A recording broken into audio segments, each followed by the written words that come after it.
Thank you. I appreciate it, brother. Ew.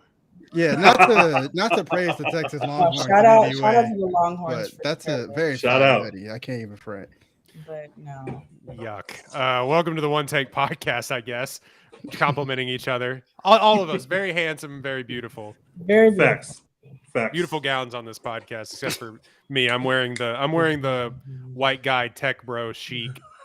Not on khakis and a button down. Like, that's incredible. Welcome to One Take Podcast, episode 134. Just like we always are, we're a day late and a dollar short with talking about these Oscar nominations, but you will not find any better coverage or commentary about the Oscar nominations than you will on the One Take Podcast, because we have the objectively true of all secret weapons. Miss Peacherino, Mo, is here from What We Watch to talk about these Oscar noms. How you doing, Mo? I am so glad to be here again. It's lit. Guys, you know, I wake up at like a really decent hour every day because I live a really cool, leisurely life. But I was up, baby, at 5, 6 a.m., ready to chat. My texts are full of Oscar nomination conversations, you know, opinions. So I'm glad I was like, you know, I got to get on One Take Pod. My guys, we got to talk about it. We always have. I was also up. That's the one day morning. I'll never get mad about being up. I was up and ready to hear Oscar nominations, and I was ready for a controversy. And we got a little bit. I legitimately woke up like 3 hours early because I couldn't see. Wow, like I was hyped, bro. I fucking love the Oscars.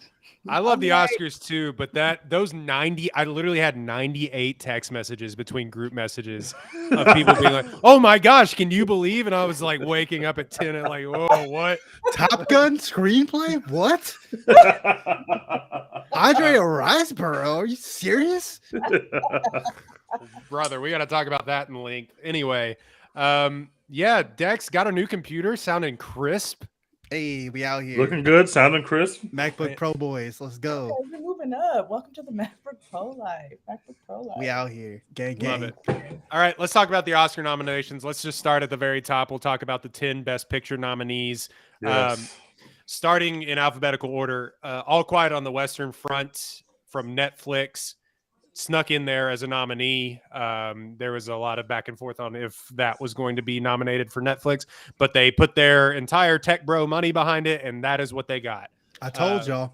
Yep. Check the tape. I told y'all. Money You did talk. that. Money Avatar. talk. And speaking of money talks, Avatar: The Way of Water got in there with a Best Picture nomination, much to the chagrin of Less Than Humble Tej. Thanks a lot, Mo. And One Take, y'all did this. This is y'all's fault. I apologize deeply, you guys.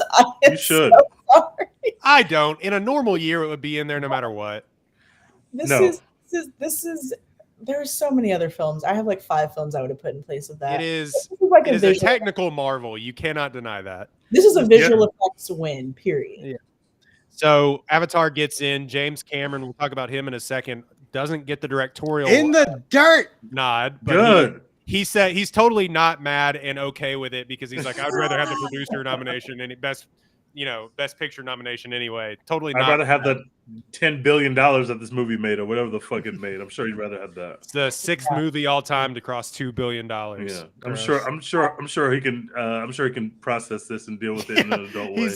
He's the literal meme of wiping his tears with dollar bills. Yeah. Exactly. A movie that I'd like to get your opinion on because we are split on it on this podcast. The Banshees of Inisherin comes in and it is sitting anywhere from the favorite to like 3rd place at this point. But do you have any thoughts on the Banshees of Inisherin? Oh shit, better not win. So how are y'all split? Who's Tej didn't like it.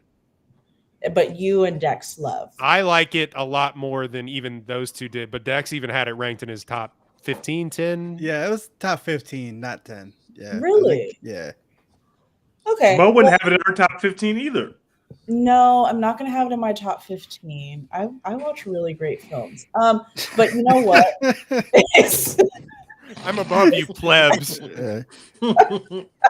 You didn't see 15 films better than the Banshees of Inisherin last year? Absolutely did within the last year. Here's the thing. I can give you 25 of them. I may not be as So here's the thing. I recently finished this film. So I don't know if you guys remember, I was on the Oscars chat last year, I think, honestly. I think so. And I talked about like having to watch Power of the Dog in like 4 different sittings. That movie sucks. That film is tough. So Banshees took me 2 different sittings, or maybe 2.5. No, And it took you at least 2, or at least 3, or 2.5 or 3. I said 2.5, yeah. And I really love the romantic aspect of the screenplay. I really do. I loved it. I said, oh my gosh, look at this unique approach to like identify how it feels for male friendships on screen to dissipate. I was like, this is incredible. So I really appreciated that. But the execution to me was like, okay, I get it from a filmmaking perspective. You're on one island. Okay, we're saving money. We're letting these actors act. Like everybody fucking ate. Let's be honest, right? Like That's they facts. really did. Like they ate. Barry Keoghan is one of my faves. I cannot stress this enough. I love him on screen. I'll watch anything he's in. You know, Colin Farrell obviously is great, but I was very, very bored. And maybe it's like my effect of, I don't know if you guys saw Lamb from A24. Did y'all see that? They did. Yeah, I did. That I shit did not stinks. fuck with that movie at all. Yeah, and so I think that kind of poured into my experience with Banshees because the set looked the exact same and the scene looked the exact same. And I was like, oh, I'm triggered. So yeah, I mean, I'm like, that's why I asked. Like, I'm split like internally. Like, I really enjoyed the screenplay. I would have appreciated a slightly more like climactic execution of it. That's it. fair. Lamb and Banshees of Inisherin, both pivotal farm animals, play a role in both these movies. Exactly. And they're like in the homes and they're Yeah. like integral to the relationships. And I'm just like, okay. Makes sense. I see it. I track. I'm tracking what you're saying. I just Go want ahead. to say, even though I don't like this movie, obviously, I'm more than fine with it being on this list. The performances are really great, and it's just a fun world to be in. I just wish the story, like something had actually happened in the story, then I would have had fun. But I don't mind it being here. I understand why people like it. There are other films that I have bigger issues with. Let's just say that. Speaking of Elvis nominated for an Oscar. Baz Luhrmann getting back in there. Deserved. No notes. As a nominee, actually. His second Academy Award nomination for like his first ever film that he made, I think back in like the 90s, for forgetting the name of it. But yeah, so Elvis Moulin gets in Rouge there. was nominated, wasn't it? Yes, but I don't think I think it got like song or something like that, but he wasn't. I don't think he ever got anything for that. Baz Luhrmann is bad, and this movie is bad. I have come down on this movie because if you go back and you listen to our podcast, I was definitely like, you know what? Fine, sure, like whatever. But it is since kind of just. Oh, he did get nominated. He got nominated for producing Moulin Rouge. It also got nominated for Best Picture. So yeah, that's Make good Dax call, go back and watch Elvis Challenge. He's gonna be like, all right, this shit is not good. I had a good time with all the olds in the theater. Look, man, Elvis got up there and he was vibrating, and women were passing out in the audience, and I'm like, this is a great fucking time. I'm having the performance is great. I can't hate on Austin Butler, but that film. I'm having a fantastic time. This is why I come to movie theaters, to live moments like this that I wasn't alive for. So this is one of the 3 movies I have not watched. So, Really? But it's like more of a. That just means you have good taste. Well, no, that's shocking because everybody and their mother has watched this now because it came on HBO Max. Yeah, it's on HBO Max now. Yeah, and this is like a very personal like experience for me. It was just like my relationship with Elvis as a person and like what I know that he did. So it's just like, you know, I'm much more of like the Rocket Man. The who else came out? What's that other film? Please do not say Bohemian Rhapsody. Don't say the Bohemian Rhapsody. film. Yes, like I'm like much more inclined to watch those films than Bohemian Rhapsody is tough. Elvis is way better than Bohemian Rhapsody. Bohemian I Rhapsody will agree there. Best Picture They're both nomination. bad. Fuck it, I'm Elvis not even too. willing to give Elvis a chance. I'm gonna watch it. And I'll let you guys know, and I'll tweet you guys. But I haven't watched that film yet. I'll say this about Elvis: at the very least, it took a chance. The Bohemian Rhapsody didn't do anything. Yes, that's why Elvis is better. I totally agree with that. I It absolutely copy agree and with that. pasted like a YouTube video of Live Aid. Or Live Aid. Right Aid. And they did the revolutionary thing of actually casting a good actor in their lead performance as opposed to casting a bad actor in the lead performance, and that was a pretty good decision for them. We'll talk about Austin Butler and him completely losing his mind, but him getting an Oscar nomination. At least he has an Elvis voice to do and wasn't up there like lip syncing like fucking Rami Malek. I can't believe they gave that man an Oscar. I can't believe they rewarded him for lip syncing. They gave that man Bradley Cooper's Oscar for that bullshit. That's Monique. That guy stinks. He's awful. Mo. Look, I know how we feel about Rami Malek. Defund him. I'm going to do Rami Malek's acting ability right now. Do you want to look into the camera?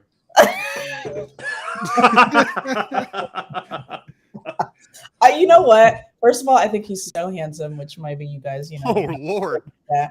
And second of all, he was so good at Mr. Robot. Why did you fall so fast? He has been coasting on He has been coasting on that show for. He's been coasting on that show. That show's not good, and he's not a good actor. And we all need to get there. The first 2 seasons were phenomenal. What are you talking about? He ruined a James Bond movie for no reason. I understand. I'm with you. He's a TV guy, guys. He's a TV guy. And Ana de Armas picked it up and carried it on her shoulders, and that's why she got a nomination. Well, Shauna Lynch was right there on set, and they were like, "Hey, let's get this. Let's make the main villain this guy who can't act. The worst actor on set. He's our villain. It's him." Rami Malek's I'm gonna smash the imagine being mediocre and rich buzzer right now. None of us can be above that, okay? Rami Malek's best role is convincing people that he's like exotic when he's just a dude from California. Like, that's the best thing he ever did. Any white person with dark hair can do that. You know what I mean? That's so true. Everything Everywhere All at Once gets nominated. The God, Daniel Kwan, Daniel Shiner get another Oscar nomination. Jonathan Wang is also incredible producer. Cinema. Bangers, no notes. No notes. No notes. You know what? I'll call it. And Dex, I think you did too. Leader in the Clubhouse. Yes, sir. They also got the most nominations. What they get? They 11? They got 11 nominations, which is like on a historic pace. That's which is kind of disconcerting because it historically over the past like 5 years, the amount of Oscar nominations doesn't matter for Best Picture anymore. True. It used to, but it doesn't anymore.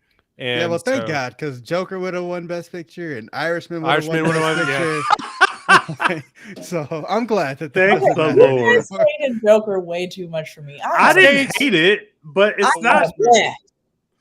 I love it. I don't hate it, but I can't say that I love it. Now they're throwing Lady Gaga in the second one, so sign me up. I'll be there now. I'm in there. We'll be there. I just think it's very important for us to have women leads in Best Pictures and Everything Everywhere All at Once. We got a 60-year-old, non-American woman doing the damn thing, and I'm ecstatic about that. Incredible. We'll talk about the Best Actress nominations, but Michelle Yeoh was nominated, the second leading Asian actress to be nominated for an Oscar ever.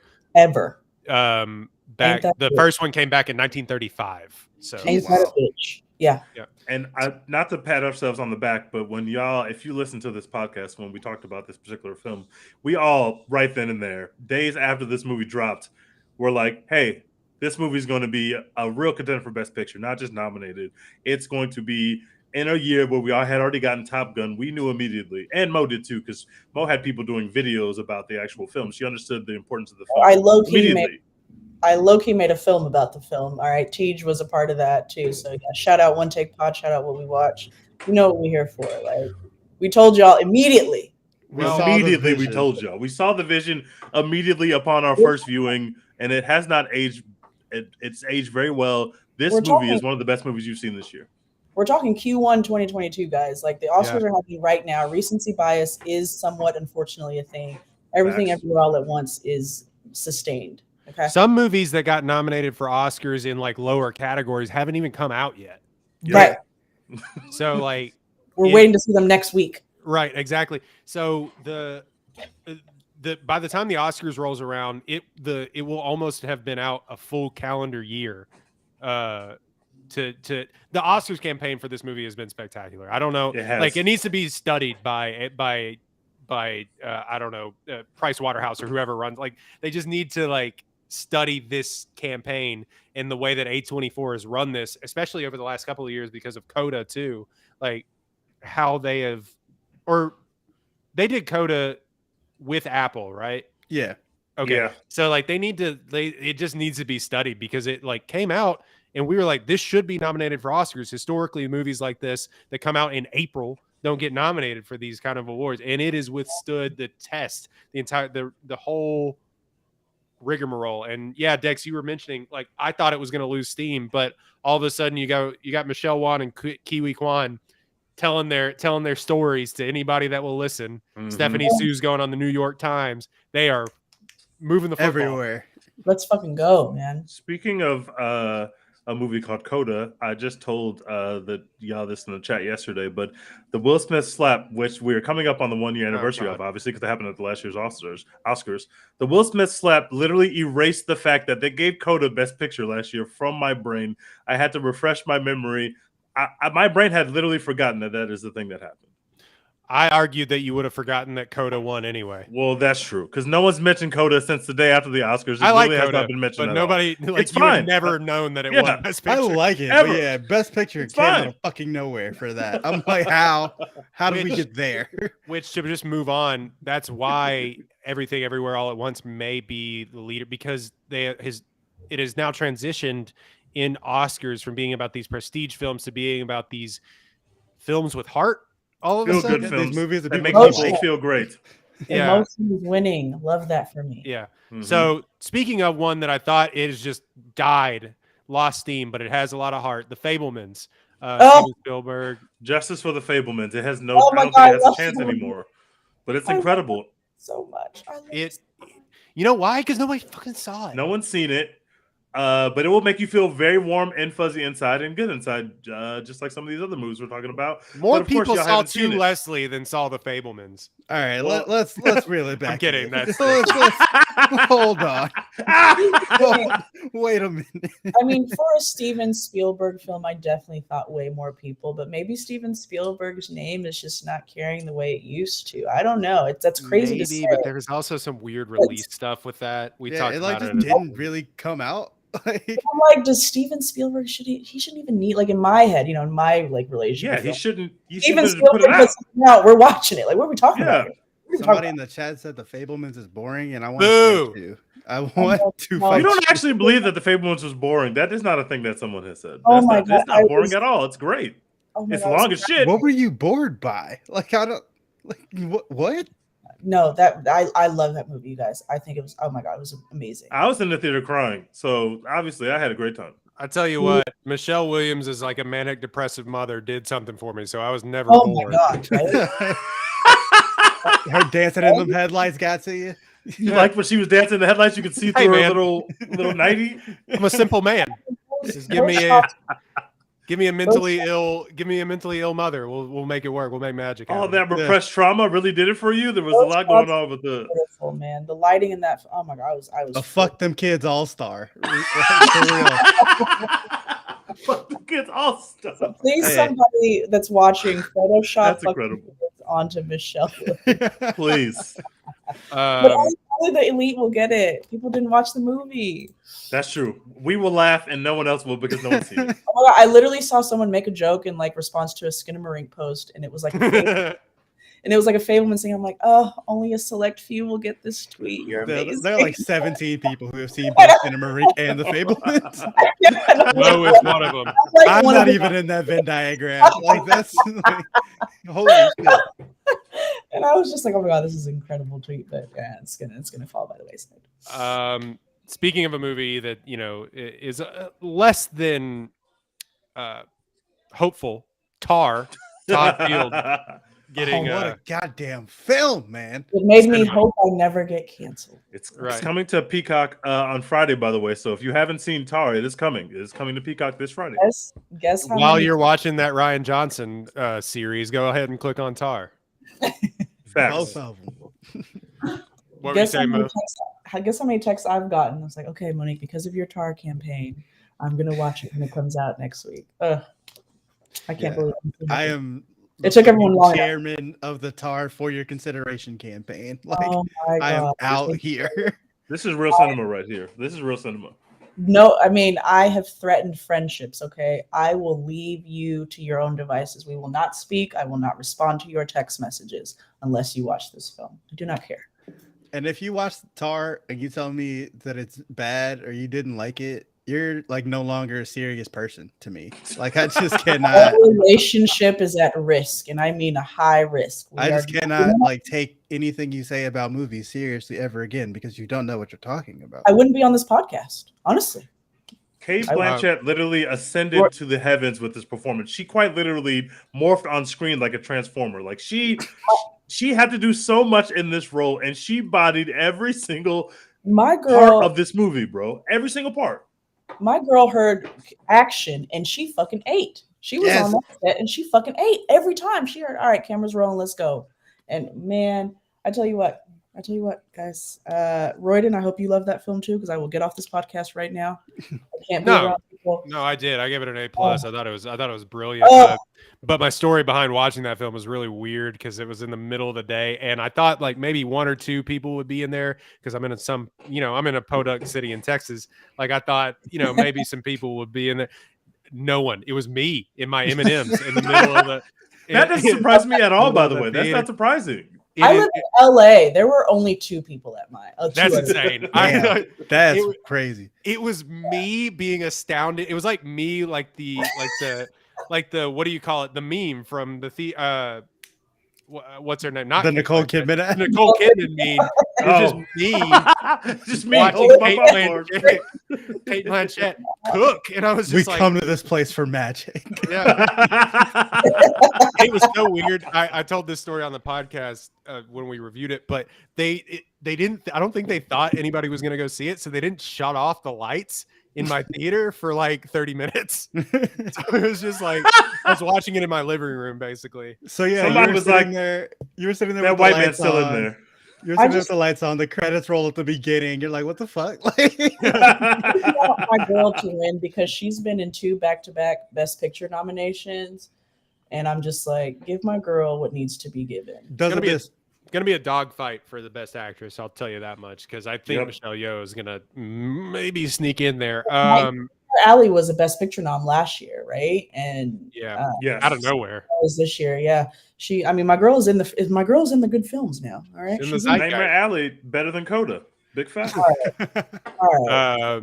Great. I loved Coda. Speaking of films that are a film that is way better than both, Top Gun Maverick. Oh yeah. Greatest film of all time. Right here. We did it, guys. I'm so glad. I'm so glad that we pulled this off. We fucking did it.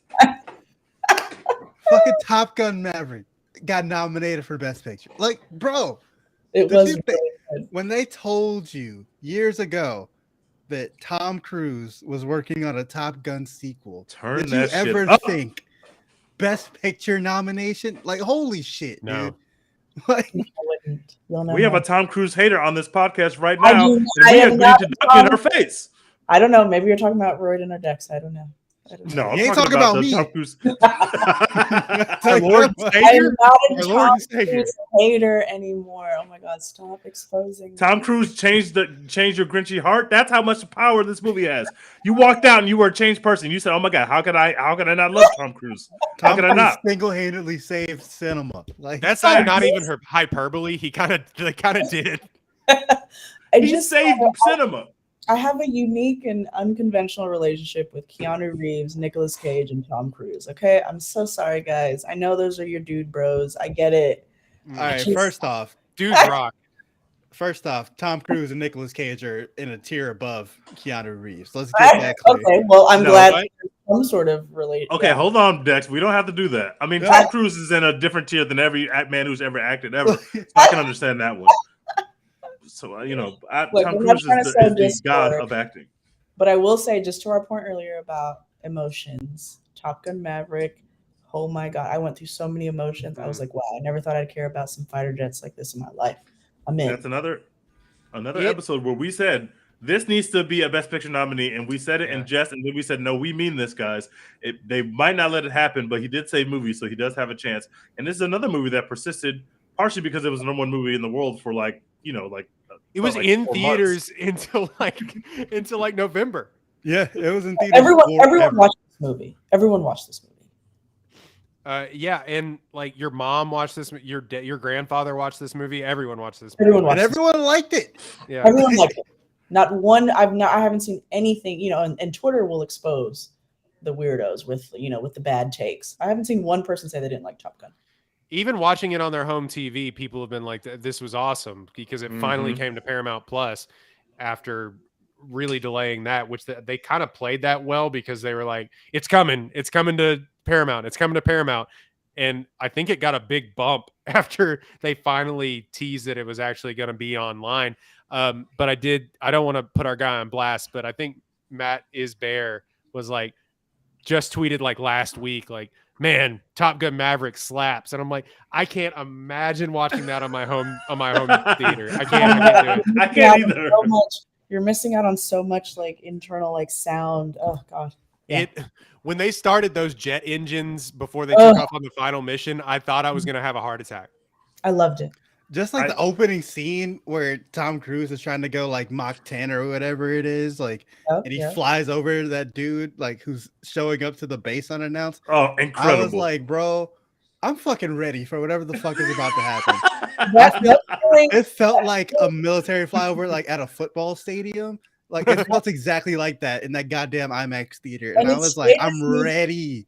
And it stayed with you through the whole film, right? Like you held on to that feeling, and it like maintained it through everything that happened in the movie. I was just like, this is great. And also, every film is a romance. Top Gun is a romance. Okay, just so Top Gun Maverick is a romance. Yeah, where's the best supporting actress nomination for my girl Penny? Like, what are we doing? Right.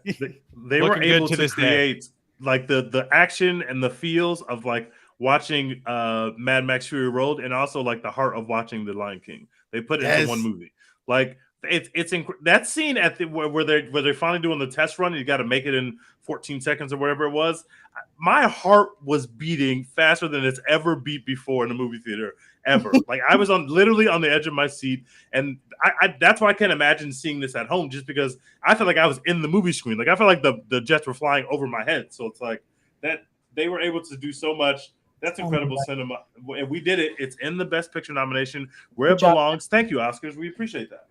I'll say this. It was nominated for a ton of Oscars, but also nominated for Best Adapted Screenplay. Hell yeah. No one saw coming. No, I mean, that was a shocker. It probably shouldn't have, but like, hell yeah, brother. Like, whatever. But it got hosed. Joseph Kosinski didn't get nominated for Best Director, and it didn't get nominated for Best Cinematography, which feels impossible because they had to literally create new ways to film to film this movie. To let Tom Cruise be in these jets. To let Tom Cruise do his thing. Yeah. I wonder if they were, when the news got announced, I wonder if they were like, how did we not get cinematography? I wonder if that was the one that they walked away with, or how the hell did we get into Best Original Screenplay? Like those are equally adapted screenplay. Or adapted screenplay. Sorry, those are equally crazy on both ends of the spectrum. This movie was a center. I didn't see Avatar, so maybe it was equally on par with one other movie. But there's no other movie on that level that gave us the same cinematography that Top Gun did. That was a crazy snub. So we'll get down to those below the line of nominations in at this pace, like an hour and a half. But the Tom Cruise gets nominated for his 4th Oscar for producing this film as well. 2 movies that snuck in at the last second. It was always up for grabs of what these 2 final spots would be. Someone thought Babylon. Many on this podcast thought Babylon. Justice for Babylon. I think we hoped. We didn't. Justice for Babylon. We love you, Margot Robbie. We love you. You know, some thought Glass Onion may sneak in there with another Netflix spot, but it ended up going, as has been the case over the past couple of years, to a foreign film, Triangle of Sadness. And technically not foreign, but kind of. I think it's submitted by France. Dex, have you seen this? I don't think it was. Yeah, I did see it. I didn't like it nearly as much as the Academy did. Mo loved it. I love that movie. Was it not submitted by it? I might be off base. I don't think it's eligible. So I also, because it uses foreign language heavily, right? And I think we've had this conversation multiple times, and if it hasn't been on this podcast, I have before. But like, I don't think it's technically defined as a foreign film, but to Americans, it's foreign enough to where it's like, okay, there's enough of a language I do not speak in this. There's enough references and, you know, relationships and like cultural aspects that don't feel very American in it. So. France's film was Saint Omer, by the way. Okay. Which I did not see. Sure. And Women Talking, a film that 10 people have seen, but apparently is pretty good. It just came out like last week, I think, and it's only in one theater in Houston right now. So yeah. Have you seen it, Dex? No, I'll be going either Friday or next week. So okay, so none of us have seen it on this pod. Okay, cool. None of us have seen Women Talking. Literally nobody has seen it. I haven't seen like a commercial for it really. Yeah, it's hard to publicize, you know, like. Are we problematic? Do we not listen to women talk? Oh well, I mean, if this came out months ago and we hadn't seen it, I would agree with that, but we would have seen it. Well, yeah, it came out like last week, so I don't feel bad. I feel so much better. Thank you, Jen. Sneaks in there. It's been hyped up like all Oscar season. People have been like, Women Talking. That's one to watch. That's one to watch. I've heard a lot of watched a lot of marketing for it. I just didn't know when it was coming out or like where it was going to be. So sneaks in there with like only like 2 or 3 Oscar nominations in total, I think. Which like that stunned me because like it's one of those like ensemble-y films. So when it didn't get any acting nominations like Best Supporting Actress or Best Actress, I was like, oh, they must not have fucked with it that much. But apparently they fuck with it a lot, just not any of the acting in it. They all canceled each other out on the ranked choice voting. That's literally what happened. Honestly, that's a risk you can run for sure. Yeah. True. I want to mention one other movie that didn't make it that should have made it. This should have been. I mean, it never got off the ground, so it's not like it was a surprise on the day the nominations came out that it wasn't there.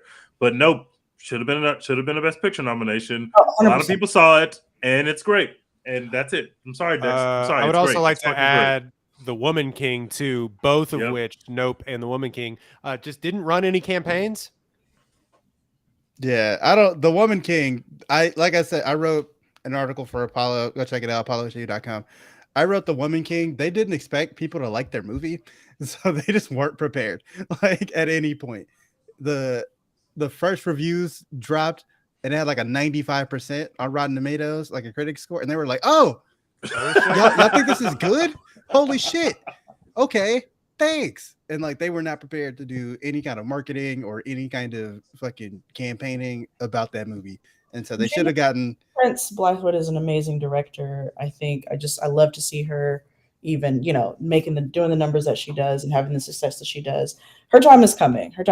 Viola Davis, like you get Viola Davis to lead a movie. It's very hard to make a bad movie with Viola Davis in it. Like it's very difficult. I don't know how you fuck up not getting Viola Davis at least nominated over fucking Blonde, a movie no one likes. Oh my god! You know what I'm saying? No one. Like, what are we talking about? Ana de Armas doesn't even like Blonde. I know it, bro. Nobody likes that film. Nobody likes it. I'll take her in Glass Onion, or not Glass Onion, Knives Out over this. Like, what are we talking about? 100%. What is that awful movie, Deep Water? Come on, we'll do that. She had a bad year. Best Director, Martin McDonagh for The Banshees of Inisherin, Daniel Kwan, Daniel Scheinert for Everything Everywhere All at Once, Steven Spielberg, The Fabelmans, Todd Field for Tar, and Ruben Östlund for Triangle of Sadness. He gets in there surprisingly for this movie, but surprising to me. That's an amazing list. I haven't seen Triangle of Sadness, but those other 4, I mean, that's right up there in terms of director. But we should mention that there's no women here again. So, you know, we're doing this again. We're doing this again, guys. We're doing this again. Well, that's. I mean, women have won, I think, 2 of the last 3 Best Director Oscars. I know Jane Campion won last year, and then was Chloe Zhao. Chloe Zhao won, and I was gonna say I'm not like entirely upset because she won Best Picture, right? Yeah, she did. Yeah. Chloe Zhao won for Best Director as well for Nomadland. So I want to defund the 2022 Oscars because you just reminded me that Jane Campion won Best Director. That is nasty. That film is not good. But really? Yeah, she won for Best Director. She won for Best Director. Yeah. She won for original screenplay too, which bothered me to my core. Objectively bad movie, like objectively bad. Congrats to women. But you know, congrats to women. I think if you nominate women talking, like, why not nominate their director? That's what I don't get. Sarah Polley. Sarah Polley. Why not? You know, Gina Prince by the Wood. Like, why not nominate her? She put together, by any other measure, like in the 90s, like she would have definitely. I mean, it's not the 90s anymore, but like she put together an epic war film, like led by women. Led by women. Give her the nomination, but I don't know if have any of y'all seen Triangle of Sadness yet? No, I love it. Cool. Yeah, I mean, I get it, but I didn't like it that much. So he would be the one that I would kick out of that 5, but the other 4 I feel like are pretty set. I'm literally happy no matter what happens in Best Direction. Yeah. I think it's Steven Spielberg. I think they give him the 3rd Best Director nomination. Yes, do it. Oh yeah, I think he's gonna win. But I was saying, like, if we're talking about like adding in Sarah Polley or adding in Blythewood, I would drop Triangle of Sadness from that. I think I recommend that film, and you know how I am about recommendations the whole time. Roy didn't let Tej watch the movie. Watch it. I mean, I definitely will by the time. I'm gonna watch it. Yeah, There's only not one a bad Best time. Picture.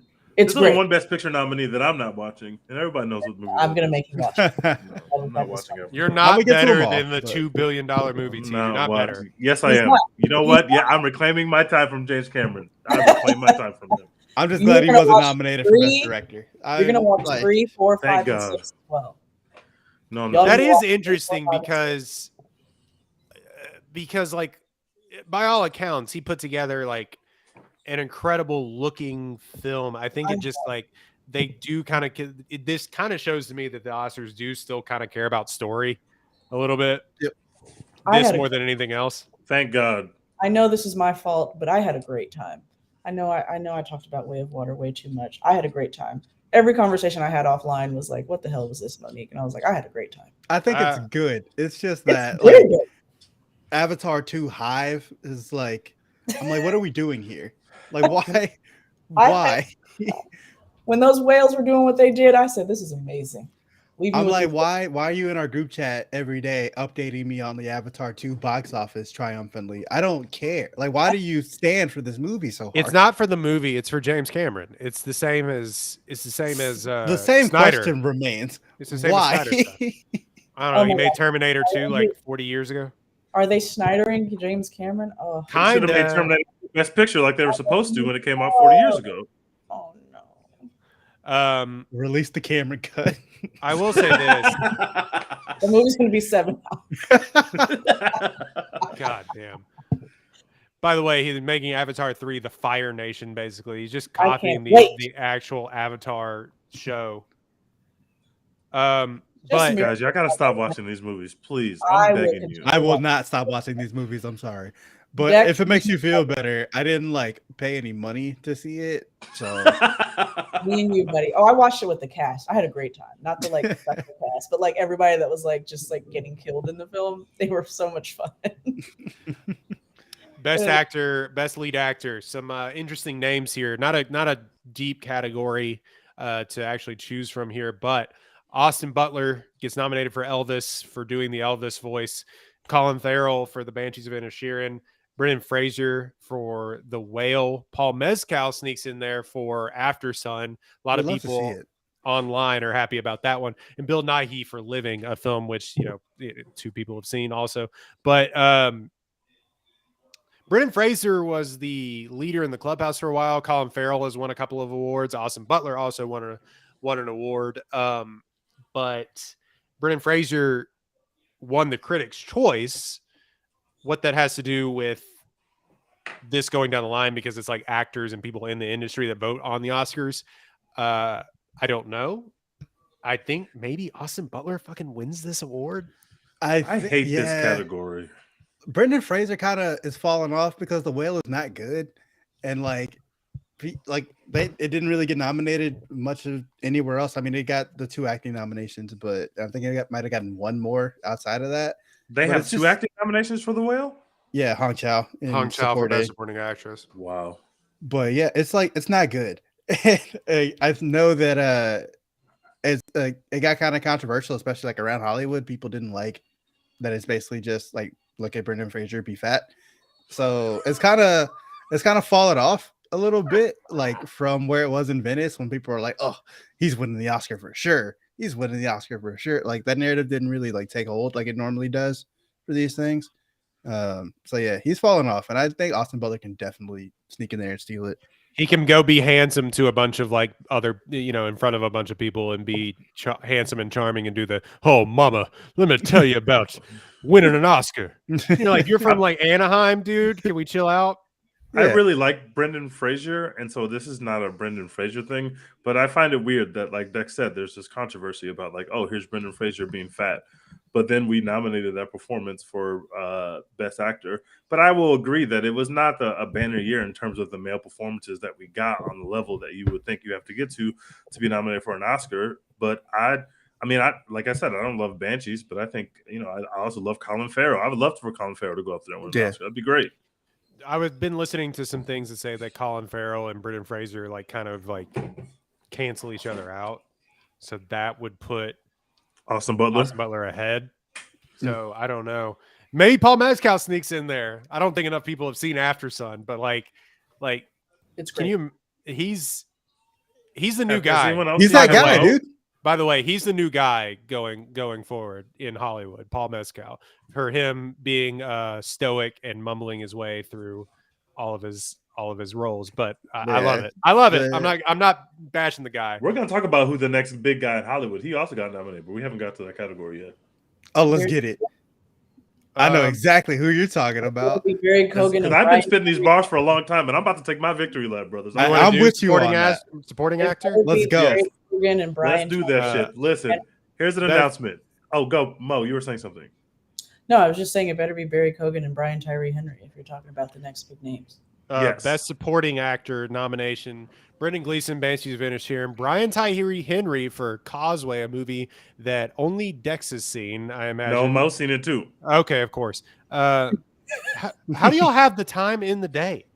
I don't. Yeah. I got invited to a screening. Who am I to say no? I get extra hours in my day. Good for Brian Tyree Henry. Stinks. He stinks. Jennifer Lawrence stinks, so I stayed away from That's this just movie. not true. But now I'm gonna have to see it. Jennifer Lawrence is bad, Royden. I'm sorry, she's bad. Nah, she's good. She's good. She's that movie stinks. She's never going. For me, she never shines in the movie. Like any movie she's in, she doesn't shine for me. But she's not bad. So he sneaks in there for Causeway.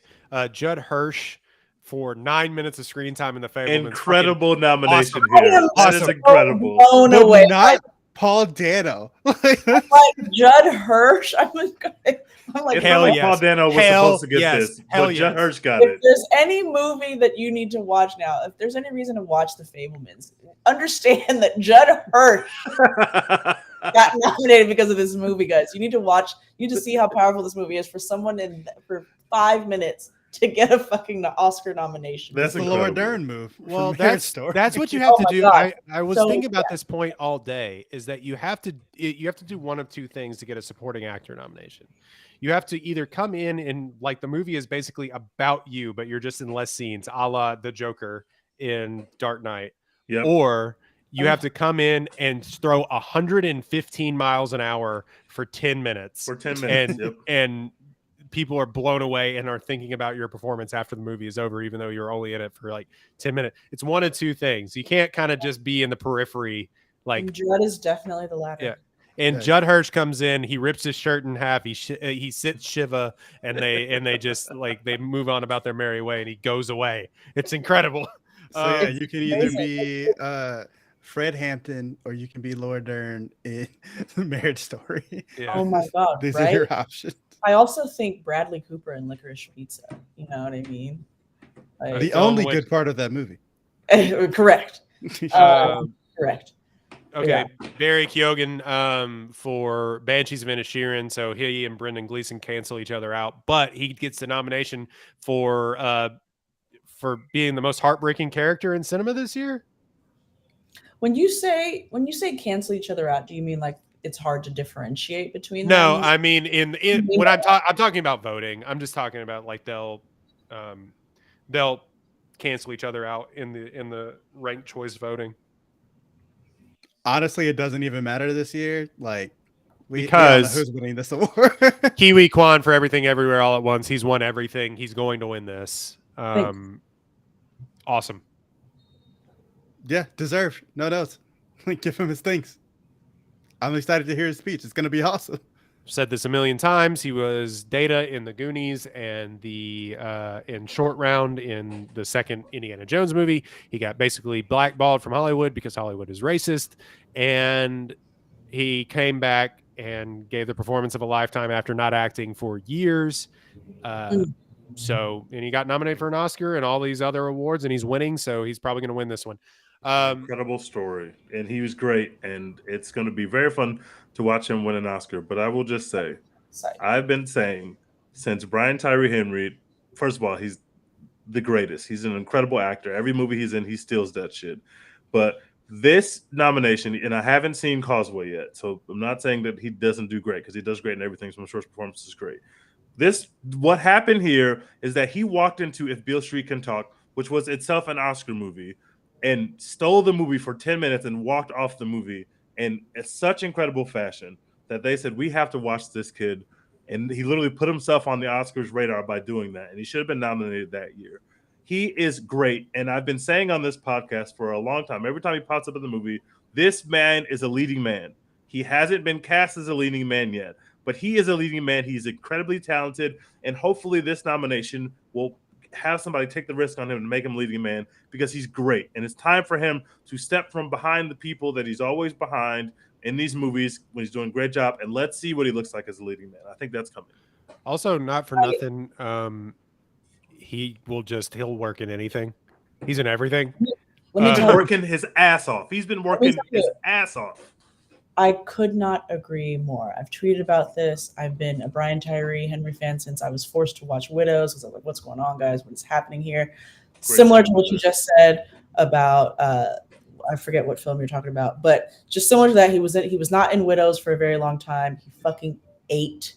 Okay. This guy, I want to be very clear. Like, there's a lot of controversy around the term movie star in 2023. Okay. Facts. This guy can and will be a movie star. And if they don't give him a chance, you're making a big mistake. Brian Tyree Henry can and needs to be a movie star. He is a movie star. People will watch a movie because he's the leading actor in it. We got to get to this point. We can't be dishonest anymore. I'm with you 100%, Teach. I like to think right now you are going to despise Causeway. you will not like that movie. After waxing poetic about it, you are not gonna like that film. Jennifer Lawrence, not a leading woman. Get her out of here. Brian Tyree Henry was also in the Godzilla King Kong movie. Was that a good movie? No, it was fine. But he was great. But he was fantastic.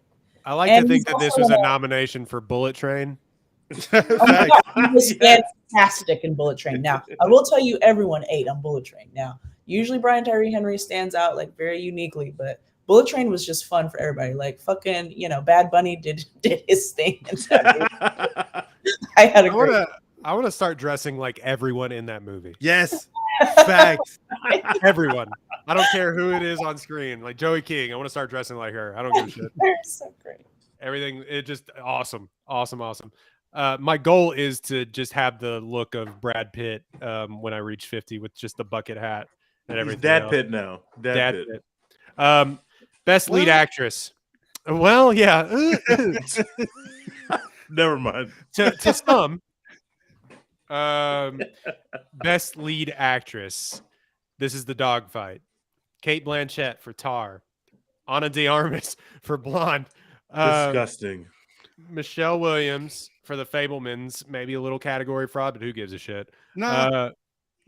Michelle Yeoh for Everything Everywhere All at Once. And the thing that we're probably going to spend 15 minutes on. Holy shit. Edward Norton ruined the Oscars. Andrea Riseborough, let me get this out. A good actress gets nominated for To Leslie, a movie that came out 3 weeks ago, has made $27,000 at the box office, and she got nominated for an Oscar. This is awful. Edward Norton ruined the Oscars. He ruined the Oscars. Tell the people why she was nominated for an Oscar. So the backstory is that out of nowhere, about 3 weeks ago, about the time that you're listening to this, maybe 4 weeks ago. The by the day time Oscar nominations. Wait, context. This is the day of the nominations open. This is in the window. The day the nominations open. This was a fucking planned attack, and they ruined the Oscars. Andrea Riseborough, Edward Norton tweets something to the effect. You can still find the tweet. It's just up and alive on his Twitter feed. That Andrea Riseborough's performance is the best thing that I've seen this year. She deserves every award. And you know what? Hold on. You son of a bitch, Edward Norton. You son of a bitch. Son of a bitch. How dare you? I enjoyed Glass Onion, and this is how you treat me. This is how you repay me by going to see your movie. I watched it twice, Edward Norton, and this is how you repay me. This is what you do to us. Okay, January 10th, he posts. I don't normally post a lot about films or actor performances. Maybe I should more often. But for those interested in really great acting, I'll share that Andrea Riseborough's portrayal in To Leslie just knocked me sideways. It's about the most fully committed, emotionally deep, he made a thread, physically harrowing performance I've seen in a while. Just raw and utterly devoid of performative BS. It's a tough but really elegant and compassionate film, in quotation or in parentheses, by Michael Morris, where the emotion is really earned. I happened to catch it, and wow, I was really staggered by the depth she reached. Very rare. Check it out. Does hashtag ad. Yeah, does the tweet say ad? Does it say sponsor? Put ad on the damn tweet, Edward Norton. Brought to you by To Leslie. Did he mean to tweet that about Viola Davis or Kate Blanchett? What are we talking about here? Turn that up, Monique. Turn that up. You meant to tweet that about Viola Davis. Is that you made a mistake, sir? You made a mistake. So then that sentiment, in some form or fashion, was copied by none other than like 10 other Hollywood elites within the next few days. You missed a very important part of the story, though. Edward Norton is friends with this woman. These people are friends. So it's not like Edward Norton popped in a movie one night and was like, oh my God, this unknown performer or this little known performer did so great. I want to shout her out. They are friends. So I was getting to that. A handful of Hollywood elites said that they held screenings, that they tweeted about her performance. They were praising her performance online and otherwise. Copying and pasting other tweets about her performance. And it turns out that they are just all friends with Andrea Riseborough and or her agent.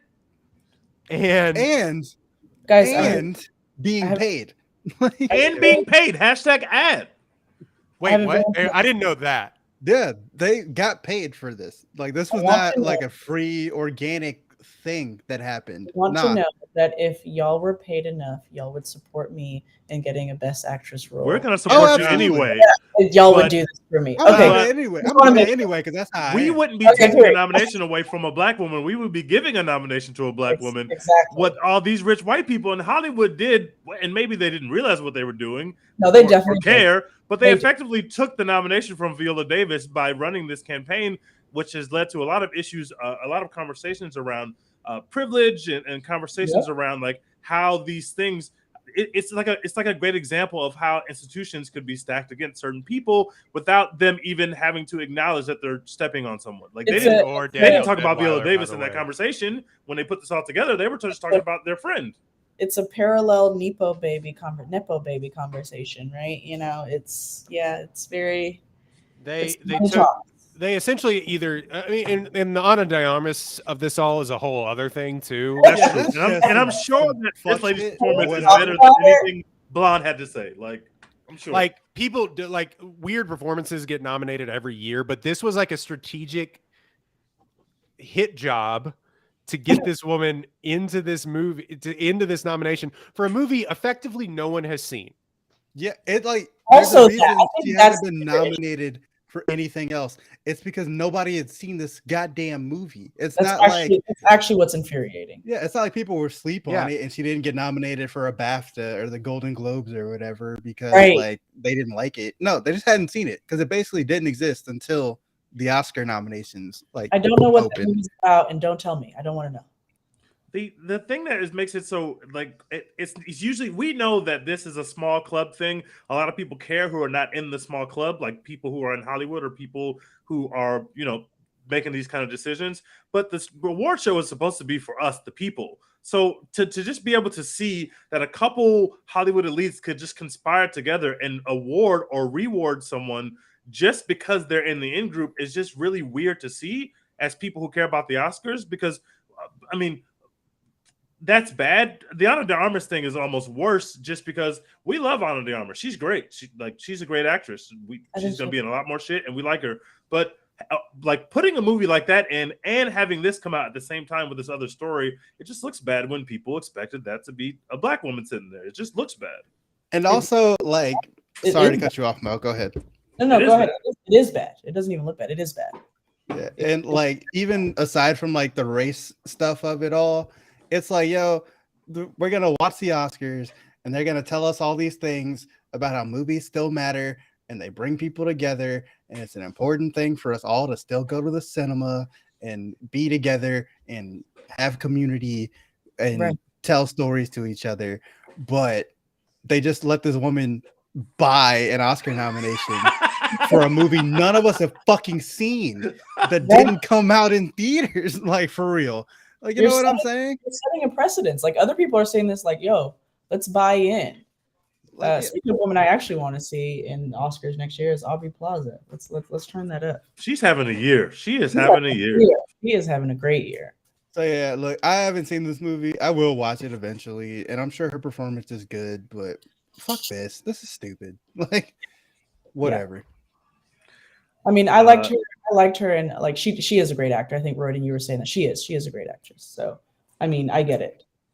I'm gonna watch it now. It is gonna make me gravitate to the movie because I want to see this performance that they've staked their reputations on. It's not like she's gonna win, but it's just a weird choice. I think what's more important is to know that she's not going to win. Okay, so like she could never. I mean, imagine putting Andrea up against Kate and Michelle Yeoh. Like, let's be honest. What if she wins? I would dead ass boycott the Oscars if they gave that woman Kate Blanchett's trophy. That's not happening. You hear me saying it right now? Absolutely. Like, no, we're not gonna play in this girl's face. Like, look, sure. As much as I love Michelle Yeoh and everything she did and Everything Everywhere All at Once, Kate Blanchett's gonna win. I am not mad at Kate Blanchett. Oh my god! I can't be mad at that. I would love for Michelle Yeoh to win, but also I can't deny what Kate Blanchett did. Guys, I tell you what, I would have paid to be on set for Kate Blanchett on Tar, man. I would have paid to watch that live. I will pay you to let me be the Juilliard kid in this scene. Like, just fry me, cook me. I don't need to be a paid actor. I will pay you to. What's the next category y'all were gonna do? Yeah, we have an actress and a supporting role, and the nominees here are Angela Bassett for Black Panther, and she is the first person in the Marvel universe to be nominated for an actor or actress award for their portrayal in a Marvel movie. That is huge. That is massive. Hong Chow for The Whale. Carrie Condon from Banshees of Inisherin, Jamie Lee Curtis for Everything Everywhere All at Once, which we talked about, and I think that at the time when the movie came out, we were like, it could happen. Obviously, they want to probably like have a moment for Jamie Lee Curtis, who's a massive star in her own right and has had a long career, and everybody loves her. And then Stephanie Hu for Everything Everywhere All at Once, which was a layup here. We knew that was getting in, and this is a pretty fun category for sure. I love this category, except Hong Chow, I could do without here. I would probably take Dolly DeLeon here from Triangle of Sadness. She was the best part of that movie, which I didn't like that much. But anyway, yeah, I think this is Angela Bassett's to lose at this point, which is great because she deserves. She was robbed for portraying Tina Turner like 30 years ago, and so and she lost. She was nominated, but she lost. Well, now she's nominated here again, and she has she's the favorite. I think. I'm ready. I'm ready for the acceptance speech. Let's turn it up. Me too. Oh, can you imagine? It's gonna be so good. She can bring the fucking house down. I will start my Black Women Carry the MCU campaign for the next 10 years. And Stephanie Shu, we got someone in the chat correcting us. It's not. Sorry. I think it's Shoot. I don't know. I would Stephanie love to see Shue. her get a win here if it's not Angela Bassett, but I think it is Angela Bassett, and that's going to be amazing. Not for nothing, I think the most impressively written character was definitely like Stephanie Shue's character. Like Joe Absolutely. I was incredibly impressed. She was great. Phenomenal character, like just amazing. All right, where do I want to go next? I can go either cinematography or I can go animated feature film. I'll go cinematography. Okay. Those are All Quiet on the Western Front, and that's James Friend. From Bardo, we got Darius Conjui, Mandy Walker for Elvis, Roger Deakins, of course, he gets nominated every year for a movie called Empire of Light, which I don't think a lot of people have seen. Apparently it stinks. And Florian Hoffmeister for Tar. Let's go Tar. Yeah, give me Tar. I haven't seen most of those movies, actually. I haven't seen All Quiet. I haven't seen Empire of Light. I haven't seen Bardo. But Tar, incredible. I don't know how Elvis got here, and also I don't know how Top Gun didn't get here. That just strikes me as odd. Yeah, Elvis over Top Gun is crazy. That's crazy to me. Like they literally had to strap these shits to planes, and all they had to do in Elvis was make what's his face look fat. That's all they had to do. They had to make Tom Hanks look fat because that was a decision that was made. Animated feature film. We got Guillermo del Toro's Pinocchio, Marcel the Shell with Shoes On, which is kind of crazy to think about where that started, and now they've been nominated for an Oscar. Puss in Boots: The Last Wish, which is incredible. Which is incredible cinema, by the way, y'all. Go see Puss in Boots. The Sea Beast, which is a Netflix one that is supposedly really, really good, but I have not seen it. Yeah, Netflix is out here in the fucking animated category. They got 2 nominations. They've had Disney 2 got now. 1. And Turning Red, which is also incredible cinema that we reviewed on this podcast. Turning Red's great. Those are your animated feature films. Welcome back, Royden. Oh, Jesus Christ. I don't know. I died. What did I miss? What's the Discord? We did a supporting actress, and now we're in animated feature. We did animated and we did cinematography. Okay. Cinematography. Cinematography was interesting. I just wanted to say, like, I watched All Quiet on the Western Front. That may be it. But the real snub is Top Gun, and all of a sudden, God bless Roger Deakins for still getting those nominations, cashing those checks. That's all I gotta say. Roger Deakins and Diane Warren just getting nominated every single year in the category. Do we want to talk about screenplays? It's an interesting category always for me. All Quiet on the Western Front, Best Adapted Screenplay. Glass Onion, shout out to Ryan Johnson for making the same movie and getting another Oscar nomination for They're it. like, he called Elon Musk dumb. That's great. Yeah, love that.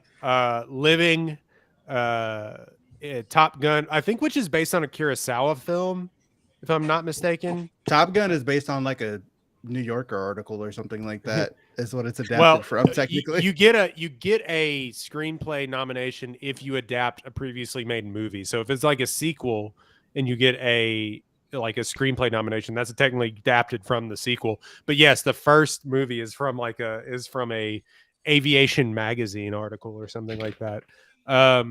But Living, I believe, is adapted from one of a late stage Kurosawa film, if I'm not mistaken. Oh, Living, not Top Gun. I don't know what Kurosawa film. No, not Top Gun. Seven Samurai. Women Talking was also nominated for a Best Adapted Screenplay. Any predictions? Give it to Top Gun. Fuck it. Give it to Top Gun. Give it to Top Gun. Let's do it. Fuck it. They save movies. Let's do it. Yeah, the screenplay in Top Gun is completely unmemorable, but fuck it. Who cares? You're going to be pushing 9 Gs. We have to talk about that. Rihanna's going to go to the Oscars, guys. She's going to be at the Oscars. It's happening. Okay, we're getting Rihanna. I need them to do the performances this year. I don't know. Like, sometimes they do it, sometimes they don't. Like post-COVID, I don't know. But I need them to do that shit. I need Rihanna. I need Lady Gaga. I need the whole RRR cast. Yeah, my girl's going to be coming off the Super Bowl, and then she's about to have a month. Her month's about to go crazy. Her month gonna go. She's going to win an Oscar, perform at the Oscars, and perform at the Super Bowl in 1 month.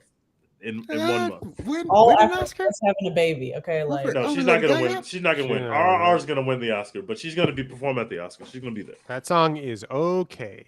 It's What, the Rihanna actually one? less than okay. It's bad. Yeah, I'm not really into it.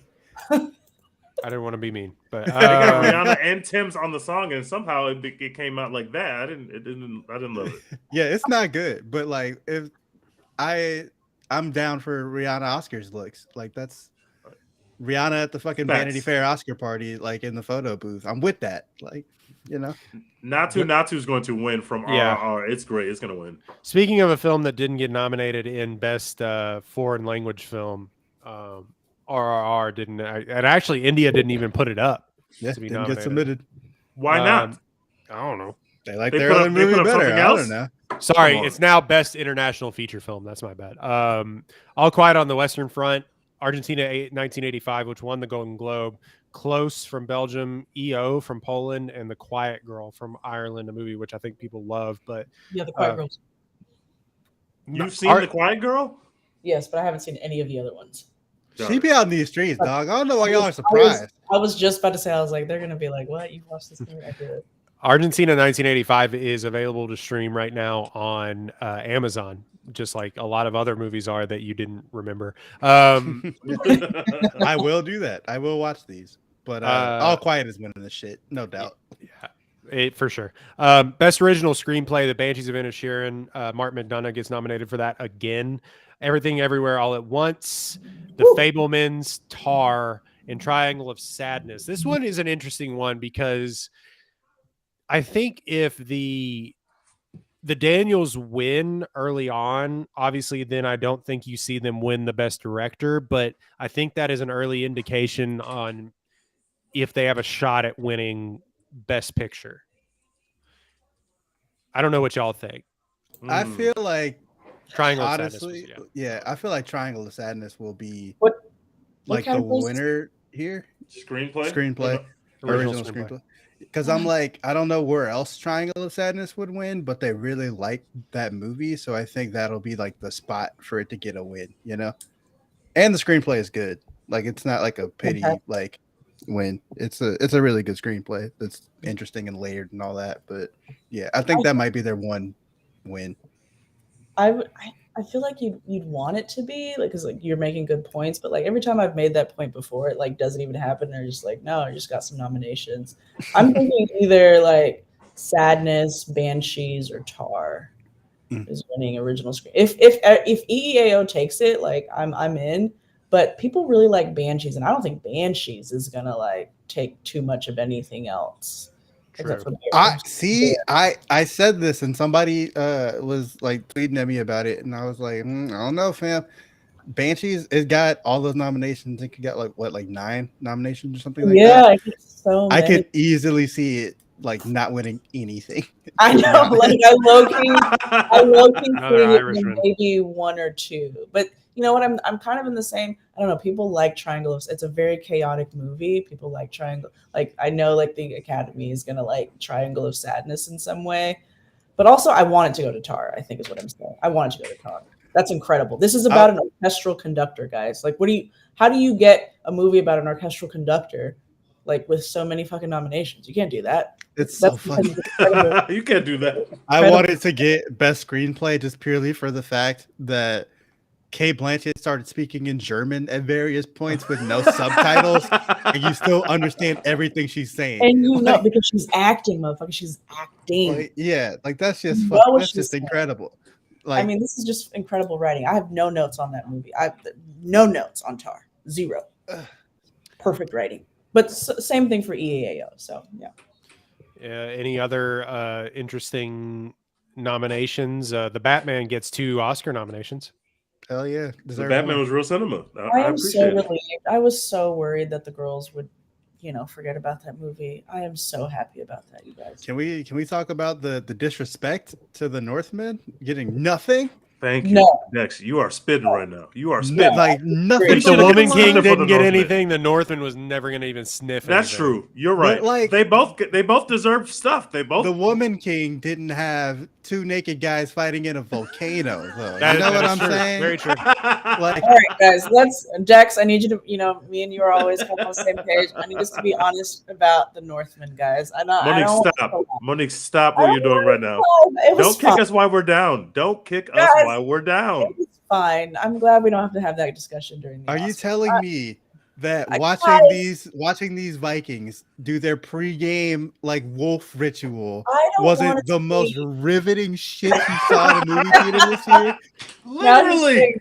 Now he's saying riveting. I don't want to see guys being dudes being bros. Ethan Hawke was like farting and shitting and growling on screen, and it was the most fun he's had in a movie in 12 years. I don't want to see dudes being bros. I don't care what year it is. Dudes I rock. could have run through a wall rock. after watching their pregame warm-up. I could have run through a fucking wall at that point. I was so hyped up. It was like I was mainlining Mountain Dew for 3 hours in a row. That shit was elite fucking cinema, and we were snubbed.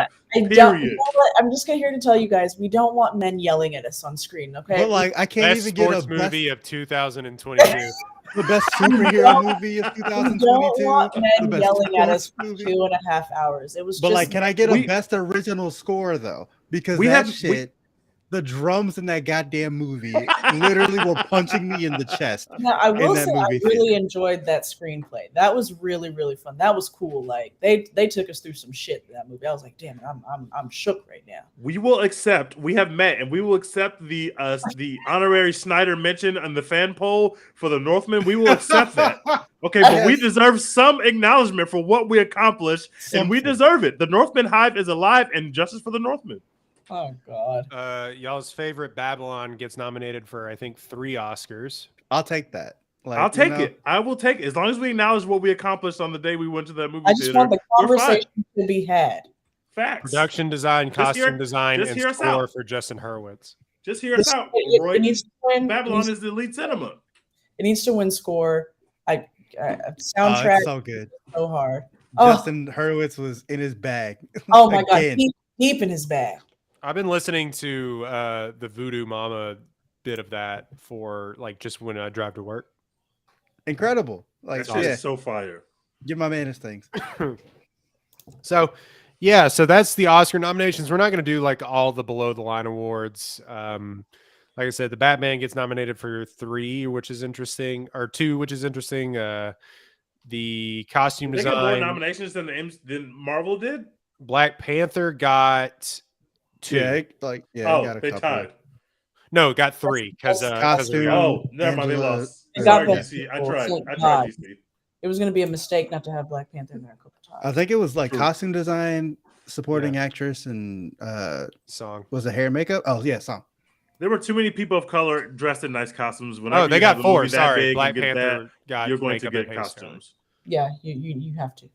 But the Woman King getting no Oscar nominations is the same to me. Wild. None. They literally made Braveheart with black women, and they were like, crazy. It's infuriating. Again, I said it before. Like, yes, there's a lot of like fraud going on there, and a little bit of racism going on there, but also like they didn't run a good campaign. Okay, Rudy, you keep saying that. I don't agree with that. I didn't see them anywhere. I don't know if you were looking in the right places. They ran a decent enough campaign. Like Gina Prince, I don't know if I saw enough of Viola Davis saying things, but she doesn't really say much at all in general. But Gina Prince, all of her producers, a lot of the actors, a lot of the dark-skinned actors they've been talking about this movie. Like they were putting some money into this. They were funneling some money, but I think there is a point to say that like maybe they noticed it a little bit later than they should have. But once they noticed it, they were pushing that motherfucker. If they dropped that movie on Netflix in December, They at least get nominated for one Oscar, but Yes. not Sony- enough people. Even though they made their money back, they did good business. Like did they could great. have had a moment where they were on Netflix and the whole country was talking about the movie for 2 weeks, 3 weeks in the middle of the Oscar campaign, but they didn't do that because of whatever decision they made, and it harmed the movie's chances to win an Oscar. That's Sony's back end deal with Netflix and the day and date release stuff that they had. They have purposely kind of shot themselves in the foot with any of their movies. Sony has, which is a very interesting and well run studio, really well oiled machine over there at Sony. Yeah. Everyone's been talking about the menu. The people have been talking about the menu for a month. That could have been people talking about the Woman King for a month if they did the same thing, but they did not do that. And the Woman King is a much better movie than the menu, and people would have liked it much 100%. more, but they didn't drop it. Yeah, I don't. The menu. I love Anya Taylor-Joy. That's all I'm going to say. Queen. I do too. She's a queen, but that movie is just okay. She should have been nominated over Ana de Armas. 100%. Everyone should have been nominated over Ana de Anyone. Please, guys. Oh my God. I've said this before, but like I think the only reason she's been getting nominated for these like acting awards that are decided on by other actors is because they feel bad for her. Like having to have tried to carry that utter bullshit that they have. I can't believe that she agreed to star in the movie, and I can't believe that as they were filming that movie, nobody on set was like, "Yo, is this the actual movie? Like, are we actually going through with some of these Is this allowed?"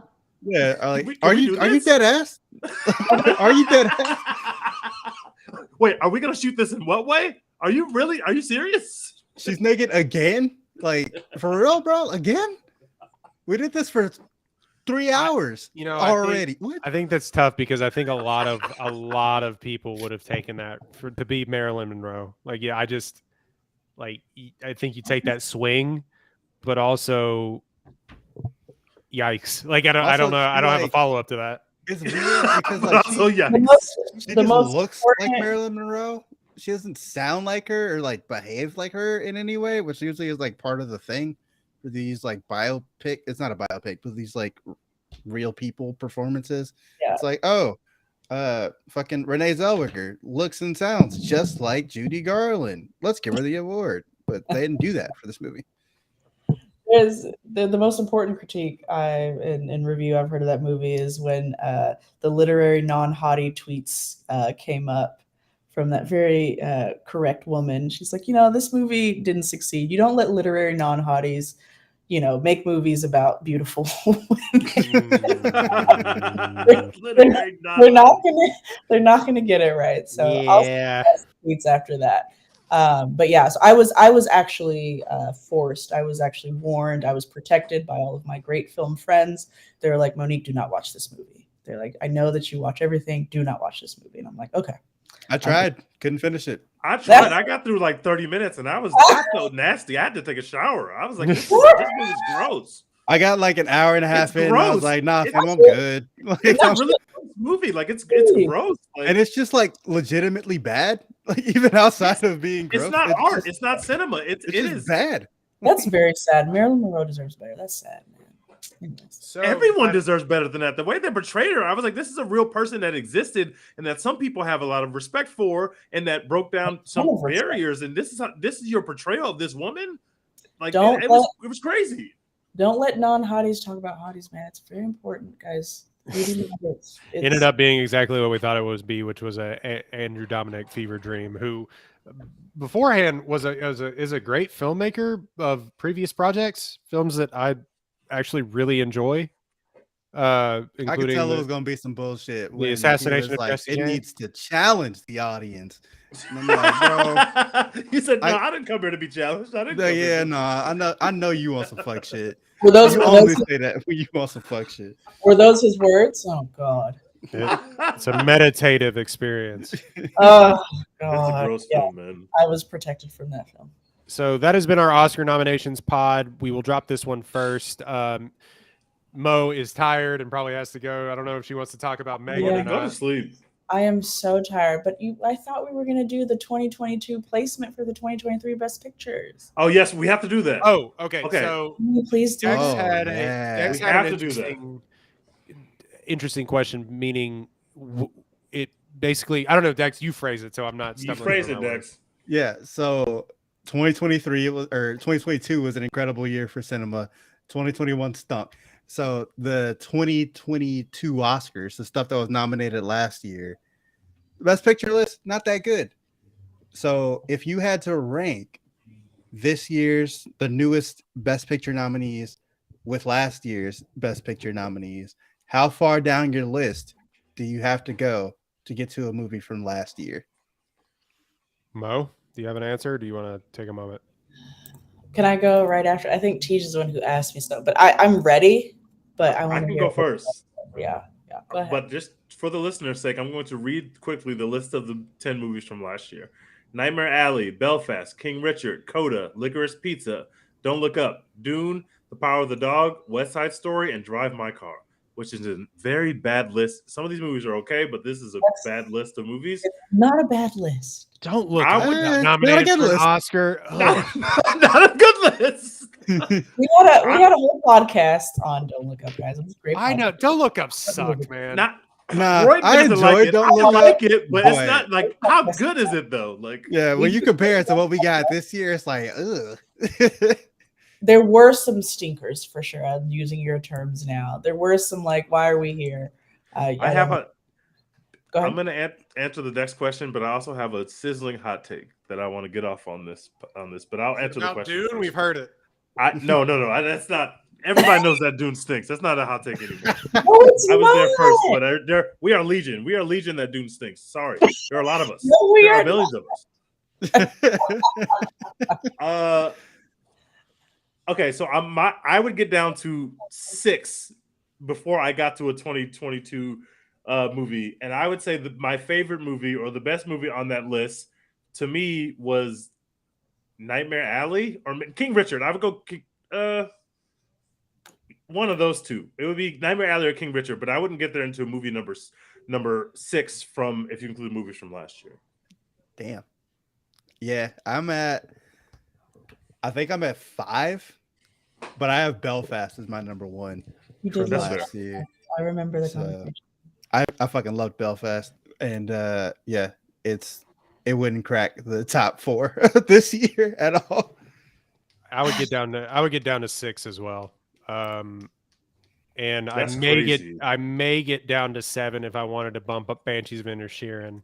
Oh yeah, by the way, this is like me being sight unseen on Women Talking and All Quiet on the Western Front. Those Same here. They both be bangers and like move that shit even further down. But I mean, like if in any normal year, like I'm even replacing Avatar: The Way of Water with Dune. Like I know you think Dune stinks, but like I didn't see Avatar, but First of all, I've been you got to answer it. I've been rocking with y'all for a long time because I just realized I'm like, damn, I've talked to y'all about a lot of years. Like I've been rocking with y'all. Y'all been having me on the show for a while, so thank you for that, Miss Peacherino, with what we watch, guys. I guess I'm gonna take the lead on this one, guys. First of all, I am not with the One Take Pod on this is like a bad set of. It's not as good as 2023, but I was not like. There were some stinkers, but like there's 10 nominations for 2022 and 2023. And like both are like 5 and 5 for me. So like I don't think it's significantly worse than this year.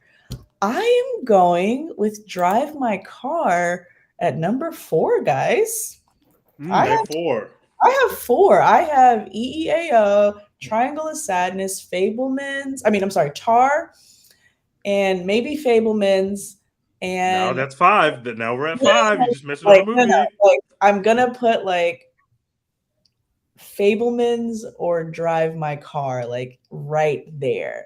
Drive My Car is phenomenal, right? Like guys, you know how I feel about Japanese filmmaking. It is so good. You're kidding me. Drive My Car is not good. I might have to like go back and rewatch it with my like evolved film brain. But that shit bored me to tears, man. I was bored as hell. Holy fuck. First of all, did y'all watch Decision to Leave by Park Chan-wook? I have not seen I have not seen it yet. I'm very excited to watch that. Surprisingly not nominated. watch Decision to Leave, and then watch Drive My Car. Guys, get into it. I'm putting it 4. I'm putting it 4. Monique, I'm not finishing Drive My Car. I made it about an hour and a half in, and I said, no, I'm gonna. My God, it's so. And I promise you didn't miss anything in that extra hour and a half that you didn't watch. No, it does. It's so good. There's so many good things. I'm talking best cinematography there. So good. But anyways, yeah. So that 4 or 5 for me. So you went 4 or 5, and Dex went 5. Me and Royden went 6. Okay. Here's my hot take. Nope is better than all the movies from the 2022 best picture list. Nope is better than all of them. Let me just tell you that right now, brother. Nope is real cinema, and it is better than all 10 of those films from last year, including King Richard, which is great, including Coda, which won, including Nightmare Alley, which still nobody has seen except for the 4 of us on this podcast. It's better. And Dune, snooze fest. Snooze fest. Get it out of here. I'd rather watch Avatar than watch Dune 1 again. That's my second hot take. Nope is like third to watch last. Way of Water, are you saying you're going to watch Way of Water? No, I'm saying I would rather watch The Way of Water over watching Dune another time. I'm walking into Dune 2 without rewatching Dune 1. I'm not rewatching that film. Yeah, I don't think I can do it, dog. It's boring. I'm not doing it. I'm not doing it. YouTube summary me, baby. Yes, I was going to say, Dex, I'm with you. YouTube summary. YouTube summary only, brothers. Give me 10 minutes of Dune and I'm good. Okay, I'll walk into the movie theater now. That's all I need. No, I agree with you. I'm going to smash the hell yeah subscribe button. Nope is better than all those. Hell yeah. I'm with it. Off the bloody house scene alone. You've never seen anything like it, you guys. None of you. That woman is talking about real cinema right now. None of you have otherwise lackluster movie. Oh my God. I can't believe it. Don't do that. Dex, grow up. Dex, grow the fuck up, bro. That's my line. I say that to people.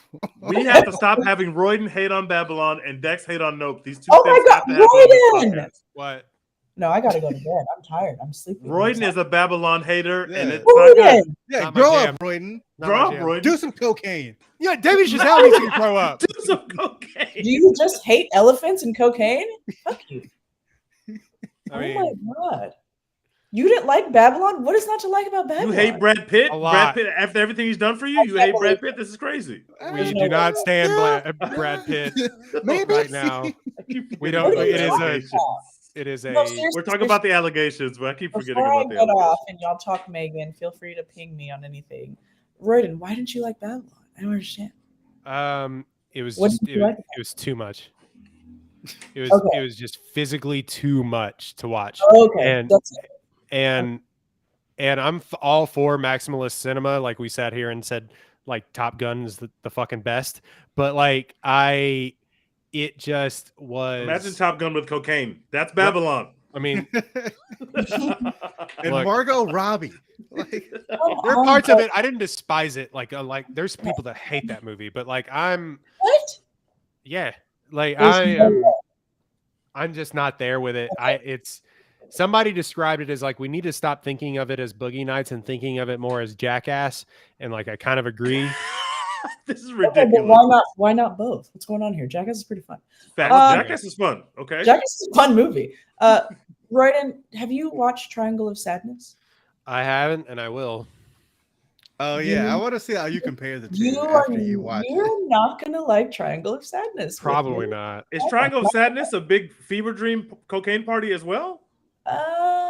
For moments. Just watch the movie. I can't wait to see it now. I had no idea what it was about, but now I'm even more excited. No, it's not. I don't want to mislead you, but I can see someone saying exactly what Royden just said as like it's too much to Triangle of Sadness because it is. Got it. Because it is.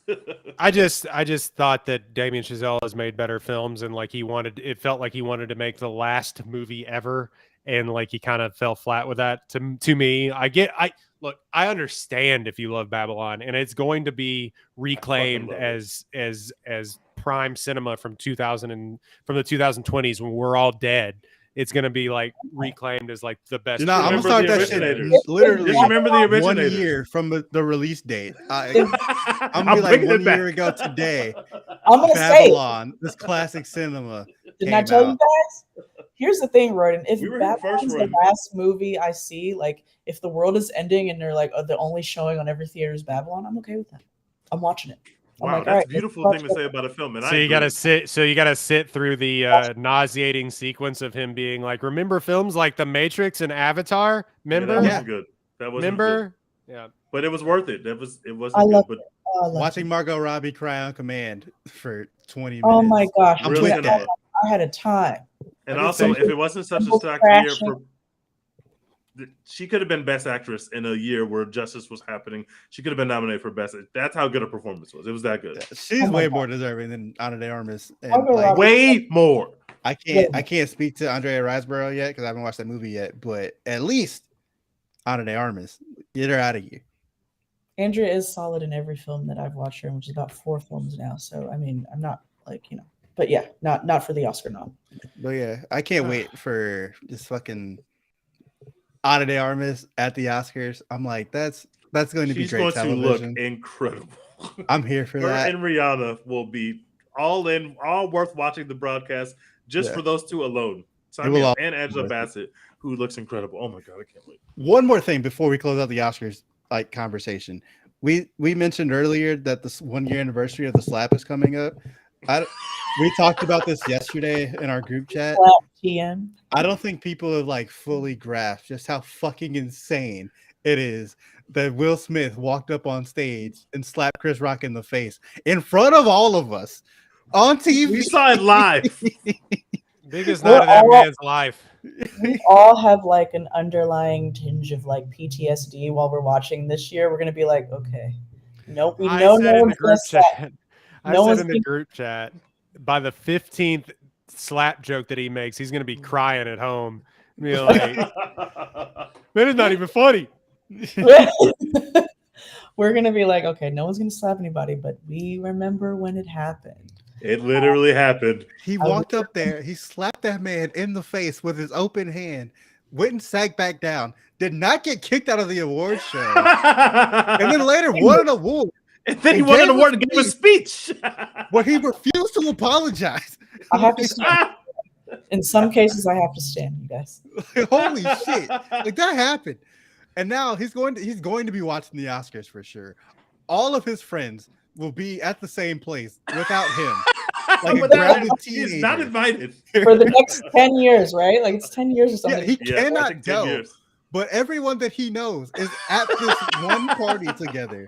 Well, but his mom said he can't go because he don't know how to act in front of company. So the one movie that he was in this last year was Emancipation. Did not get nominated or anything. So yeah, we knew that. Oscars weren't going to. They weren't going to. And I didn't watch it, but Oscars weren't going to. It don't matter what Will Smith did. He could have been the next coming of Brad Pitt himself, and it wouldn't have mattered. Thank you guys so much, Royd and Dex Teach. Thank you so much for having me again. You guys sign up at whatwewatch.net. Follow WWW Film TV on Twitter and Instagram. Thank you so much. Shout out One Take Pod. This is Miss Peacherino with What We Watch. That is how you do a motherfucking plug right there. Right there. Mo from What We Watch. This has been we're gonna if you're watching this live, by the way, we're gonna do a whole nother podcast, hopefully, here in like 2 seconds. Maybe Dex has to go to bed. I know I work tomorrow, but he definitely works tomorrow. But like, we're gonna just review M3GAN and do our top films here in a second. But if you're not watching this live, this has been a One Take podcast. Dex, do the line, so maybe I can cut this. Maybe I won't. Who knows? Hashtag support Florence Pugh. All right, we're out.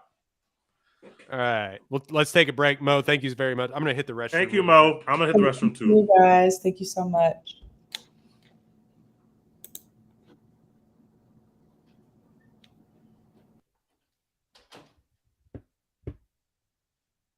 Live television. We love to see it.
All right, M3GAN hours. Hell yeah.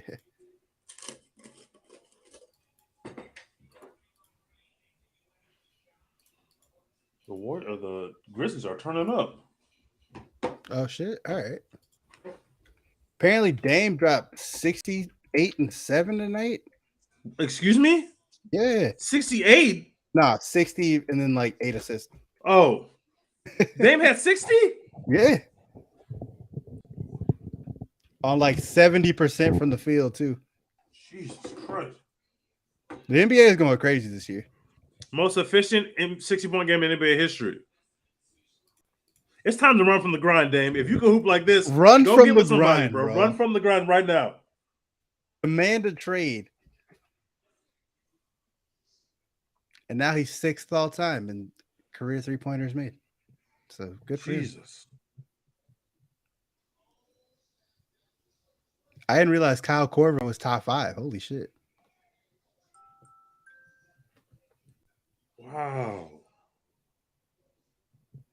The NBA has been insane this year, man. Like this shit really don't has. make no Games been sense. going off. The playoffs gonna be fun as hell. I cannot wait. Yeah, like obviously the Rockets suck and it's very sad, but also watching the playoffs with no stress at all is been pretty fun. Not gonna lie. Literally no stress at all. It has been fun. Yeah, it's like it doesn't matter to me who wins. Like fuck that. Same thing with the NFL. The Texans ass. That's like obvious, but You know the Rockets lost the game you went to. The Rockets lost. What was the score when you left? Yeah, they were down like 9 when I left. They had already given up the lead by the time. Oh, I saw we were up like 15. I was like, okay, we're about to win.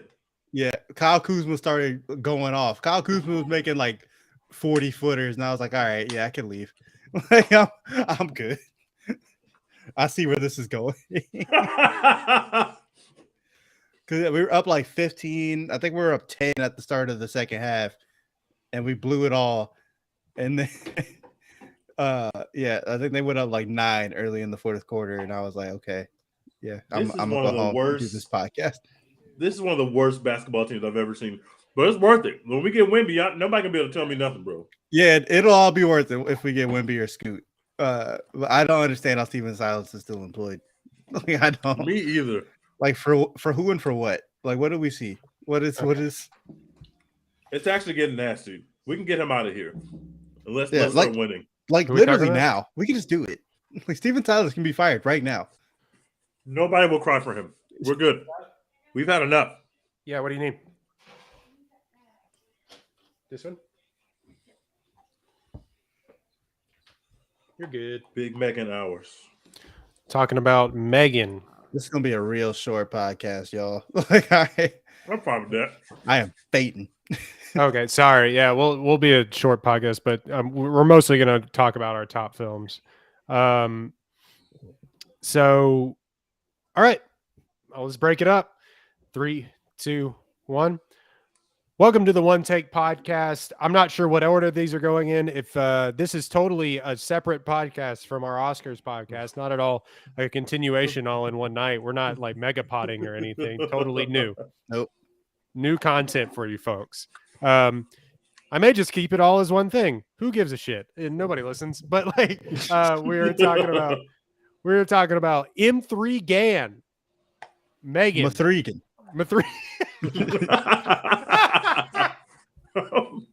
I don't know. That was so stupid. That made me laugh. M3GAN. Okay, we're talking about M3GAN, and then we're gonna, because this is the first big film of 2023. We're gonna talk about our top 5 films of 2022 because it was a great year in cinema, and it kind of looks like we're heading for another good year, guys. All signs are pointing up. Yeah, this has been a really good January randomly. Yeah, like usually January is where all the shit like just ends up, but everything I've seen so far in January has been like mad decent. So I think that's kind of moved to February now for some reason, because I think Oscars releases are getting released later and later, but also not for nothing, Avatar has also carried box offices to like people want to get back in theaters. So I think that is kind of carried over. But with M3GAN, it's a box office sensation. Let's talk about it. 2020. Actually, this was released in 2022. It says, was it? Nah. No, I there's mean, no it way. might have like premiered like in Yeah. 2022 or whatever, but it Yeah. released in It's a January. 2023 movie. PG-13, 6.5 on IMDb, number 5 ranked popularity movie overall right now. A robotics engineer at a toy company builds a lifelike doll that begins to take on the life of its own. 72 Metascore, directed by Gerard Johnstone, written by Akilah Cooper, and James Wan, who has a hand, if not like a stake in Blumhouse, is a writer on this as well. It's written, it's produced by Jason Blum, part of the Blumhouse machine that has been going on for over a decade now. Stars Allison Williams, Violet McGraw, Ronnie Chang, Amy Donald as one M3GAN, and then another woman named Jenna Davis as the voice of M3GAN. Host of other character actors in this as well, but I think the name that you would maybe know is Allison Williams. It is a smash hit. It has grossed, if I can find it, $126 million on a $12 million budget. Holy shit, man. Deserved. Unbelievable. Unreal. We hadn't seen those Deserved. numbers for that. Like Barbarian didn't do that. Granted, Barbarian was a gross out rated R horror film. This was for teenagers. So it did exactly what it was supposed to. But also incredible critics reviews, 94% on Rotten Tomatoes, 79% audience score. Unapologetically silly. 94%? Yep. And that's kind of the marketing. Deserved. Yeah. Deserved. Unapologetically silly and all the more entertaining for it. M3GAN is the rare horror comedy that delivers chuckles as effortlessly as chills. Dex, give it your review, whatever score you gave it. Yeah, I really enjoyed this movie, like genuinely, not even on just like a oh, it's funny, like, haha, slay queen, like, I just like genuinely enjoyed this movie. I didn't really expect it to have as much, like, I don't know, kind of weight to it as it did. Like the whole story about, losing your parents and like having a child thrust on you, basically, like out of nowhere, and how we deal with that, and how like the ways that we deal with that are very unhealthy, and the technology like kind of ruining our children, basically. Like I didn't expect that to hit as much as it did.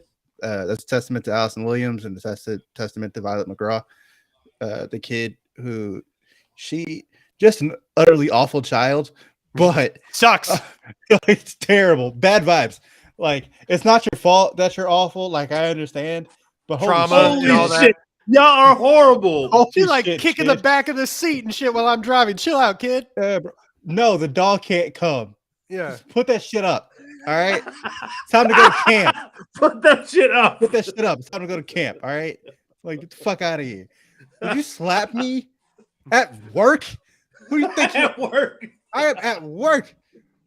Anyway, but yeah, like, not her fault that she's an awful child. But, good actress. Solid good child actress. But yeah, I didn't expect to be like as moved by like the emotional parts of the story as I was. I was expecting it to just all be like memes and like, like, hello, gays, please like our movie. Like, there's a lot of that in there. You do, fellow kids and gays. Yeah, but they like mix it in well with the actual like emotional parts of it, which I was surprised by. And then, towards the end, they're just like, all right, fuck it. M3GAN is like chopping people in half with fucking like paper cutters or whatever. Like, I'm with that, So I had a great time. I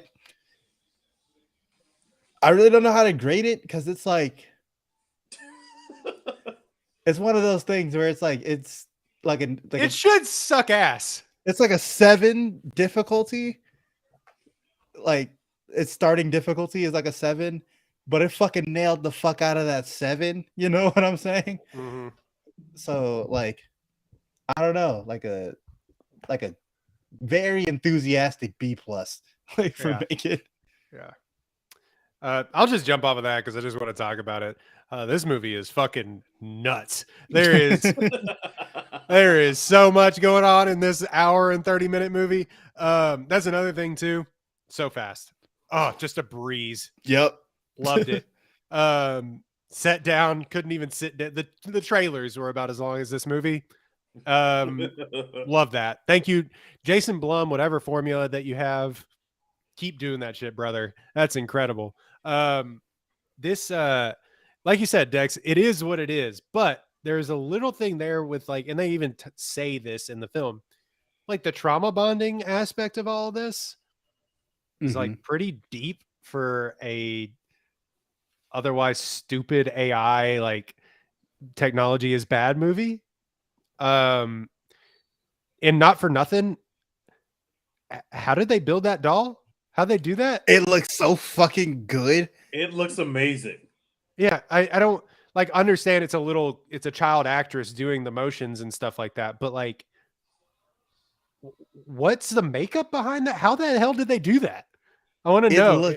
It looks like a doll is literally doing all that. Like you don't ever think, oh, there's a human act. You don't ever think about the fact that there's a human actress because it looks so real. Like they did a great job with it. You know, obviously I think the two main actors are good here. I think the story there is sort of rushed a little bit. Like, how would you know, like, I would be shocked by it, but I still would know how to take care of my nephews if I had them all of a sudden. You know what I mean? Yeah. Like, I wouldn't build an AI to take care of, you know, like it's just like she's the worst. Like, why? Yeah, Madison Williams, horrible awful. parent, awful parent, awful parent, just awful, just person. Like, you know, just to be like, I have to continue working on this secret illegal project for my company. Oh, I have a child to watch. Well, that's convenient for my like secret illegal profiteering project. off of her sister's death.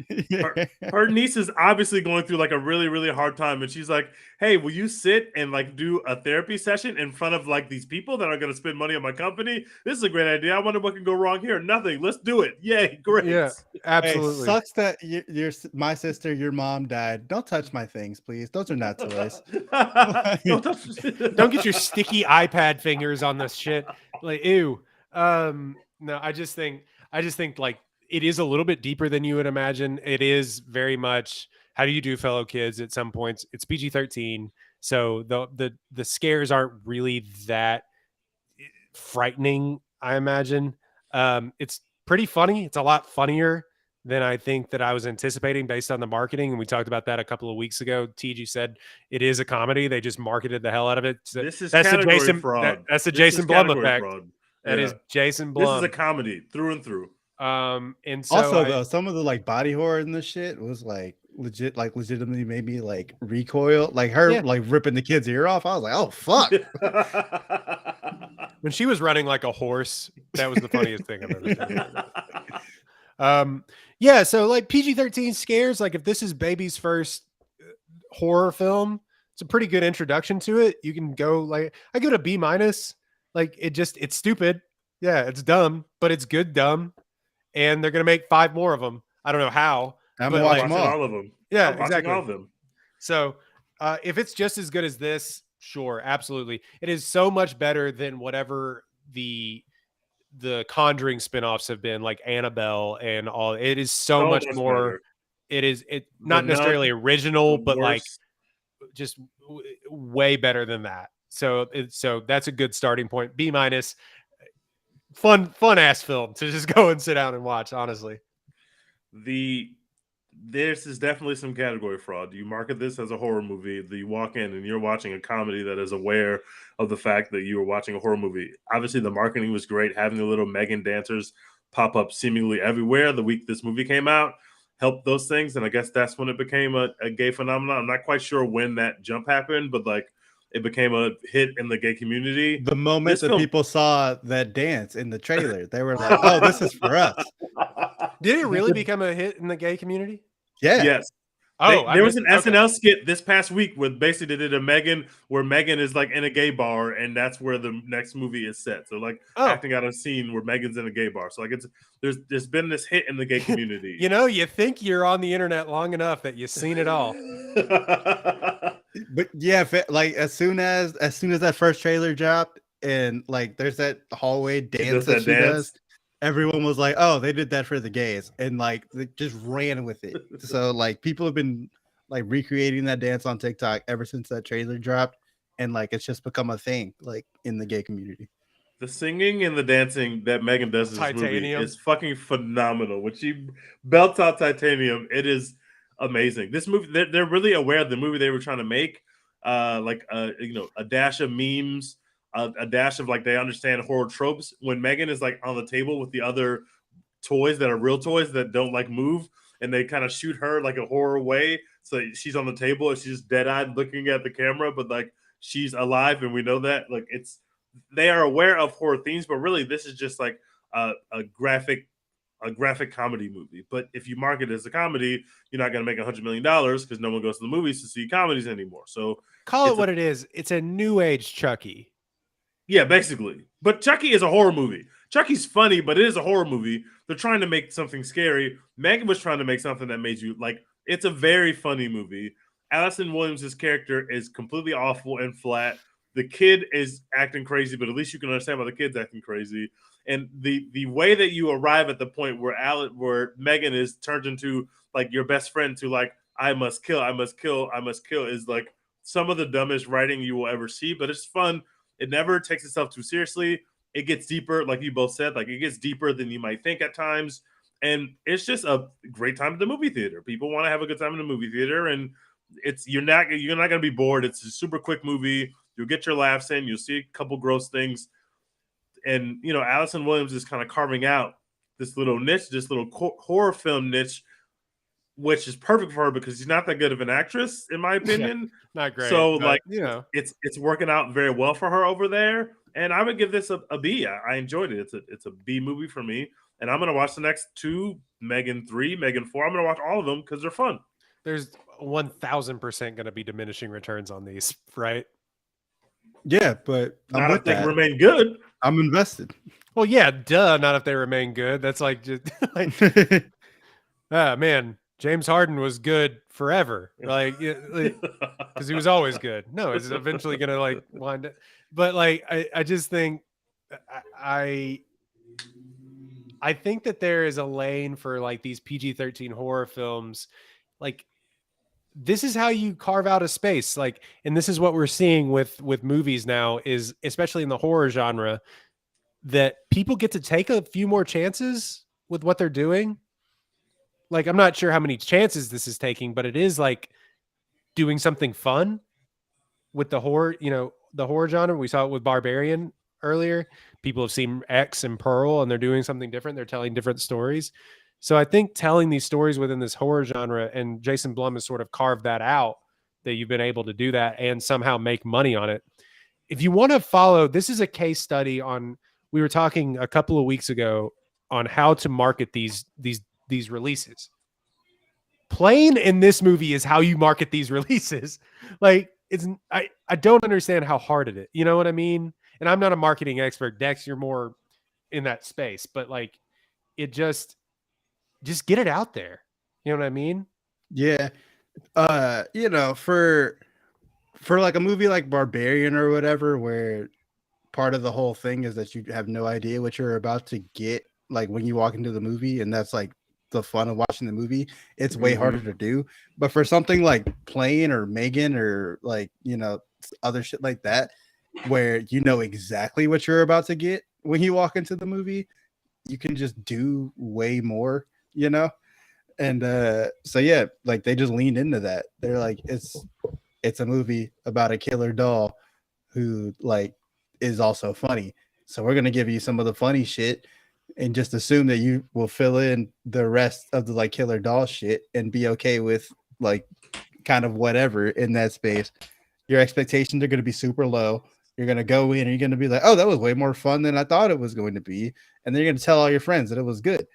And that's why this shit has what, like a 94 on Rotten Tomatoes or whatever we said. Expectations were low going in.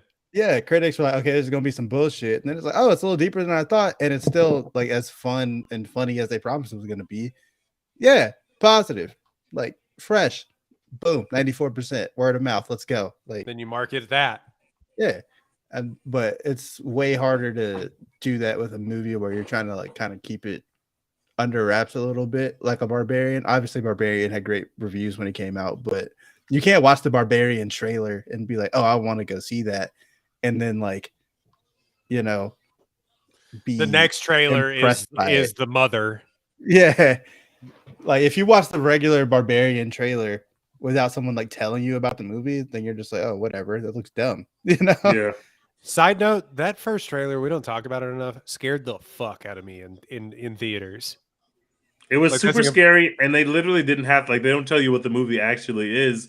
And so yeah, that's one of the most shocking things I had happen to me in the movie theater last year, which was this Barbarian movie was a scary movie, but all of a sudden Justin Long is riding down the highway singing at the top of his lungs, and he's the biggest douchebag of all time. And now I'm having a great time laughing at this guy who's awful. And now you're like, oh, what this movie really is this, but we were marketed as something different.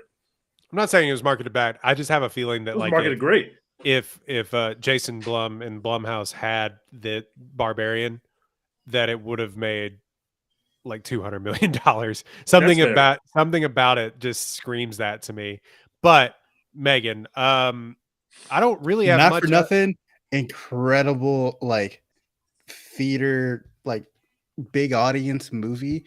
Like watching this movie with other people in the movie theater. My theater was pretty full when I went and saw it. I went and saw it with a bunch of teenagers. That shit was so much fun.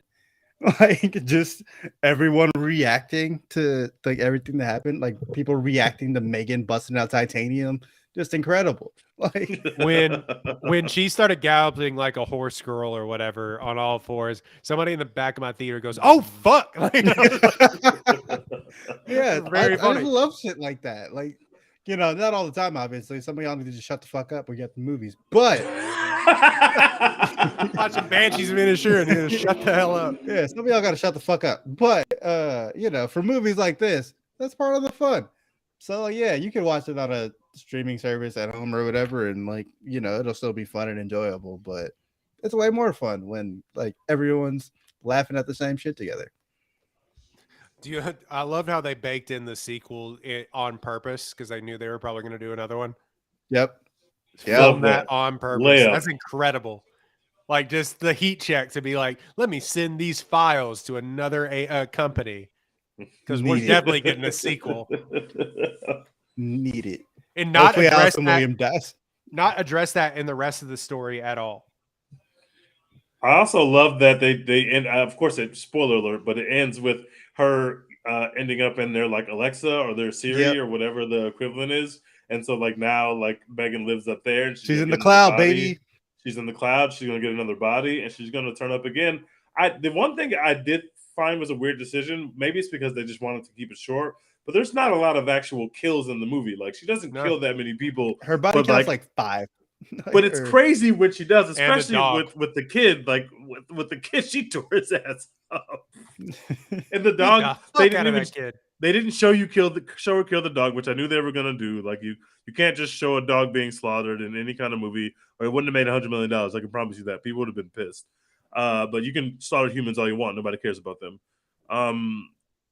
But she actually didn't kill that many people. But it was just because of how impressive it was of the prosthetics and however they made it look so real. I was always in. It was a fun time. People were laughing. People were laughing a lot in my theater, and it was a very fun time at the movie theater. And it's a movie that they knew what they were making, and they made it very well. Hot take: Megan wouldn't have caught me lacking. They based this in the Pacific Northwest because nobody has a gun. They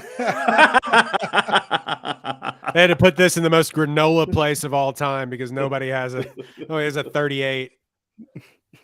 You're just Megan tried that shit in Texas. It would have been a very different movie. Gone, blown away. Like, what's this hole in your house? This robot was coming after me. Her neighbor was also hilarious. Like the little spats with her neighbor were just hilarious. Like, why are y'all yelling at each other about this stupid issue? Yeah, Allison Williams, bad person. her character. Bad horrible person. And also, like, definitely going to jail now. Like, Yeah. Absolutely going to jail. How does she not go to jail? You are going to big prison. Like, there's 5 dead murders, people. Yeah, there's 5 dead people because of your stupid science project. And when you start to realize it was dangerous, you just kept putting it back out there. Like, no, you were going to jail. Immediately when the thing is like, what do you mean? What is death? And you're like, how about we fucking not? Yeah, no. Burn it with fire. Yeah, the first time that I'm like, oh, I didn't program it to do that. No, we shutting this whole shit down. Like, nah, we ain't She's doing definitely none going of to this. jail. Megan 2 is going to have multiple Megans. This is going to be like an army of Megans. So, like, when she's going to jail, their body counts are going to get up to like 50, and this woman's got to be locked up or else. You're going to so this little girl is like 8 years old. Her parents died in a terrible car accident. Her aunt builds a murder doll that kills 5 people and then goes to including prison. A kid. Yeah. So, like, what the fuck is she about to do while her aunt's in prison? That's the get lost in the system. That's the world we live in, Dex. Sad. It's gonna turn into season 4 of The Wire with Megan's around. It's gonna be crazy. Damn. I will say there was an article that came out because of the success of this movie. Like that actress, that young actress, she was paid like $4,000 a week, which is crazy. But like she is now getting like a $100,000 bonus because of how the success of the movie. Wow. Yeah, something crazy like that. Going crazy at cafeteria. Yeah. Can you imagine? And there's something like it has to, but like there's something in Hollywood where there's a trust where your earnings go into the trust and like no one can really touch it except for like 10% of it or something like that. Yeah, because they're trying to save it. They're trying to save parents from spending the money. Trying to save the kids from their parents, basically. Yeah, so like she won't quite see that yet, but that is interesting that when she like gets older, she's like, oh shit. Megan check came in. But yeah, that's Megan, first big film of 2023, along with like Plane. Yeah, still haven't seen Plane. Need to see Plane. I'm gonna see it. It's exactly it's what no it looks ambulance. Like, and I had I'm a sure good it's time. no ambulance, but you know, well, I'm down for Plane. Significantly better than ambulance. I'm sorry. We gotta stop this right now. Please stop this. Please stop this. Let's get into speaking of ambulance, let's get into our top 5 films of 2023 or of 2022. Yes. Speaking of ambulance, thank you. I'm glad you said that. So we're now a month into 2023, and normally we would have done this weeks ago, but again, like it has been for a few years now, not everything that was supposed to like come out came out to where we could see it. A lot of stuff didn't drop on streaming in time. So we're just now catching up to a lot of these movies. But we're going to do our top 5 just so you know, and you can go find them and watch them if you care about our opinion at all. Dex, how many movies did you see? You saw 70 movies? 75. Nice. 75. I have my list. I can tell you how many I saw. I think I got to 50 this year. Tej? Oh, I'm at like 100 something, but I don't. My list is like old, like any movie that I watch, not just new movies. So I don't know how many new movies I watched.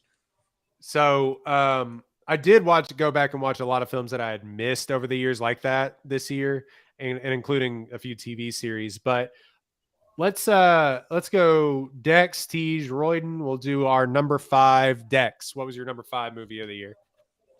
At number 5, I have to remember now because I wrote this all out. It was The Northman at 5. Hell yeah. Best sports movie of the year. And the best superhero movie.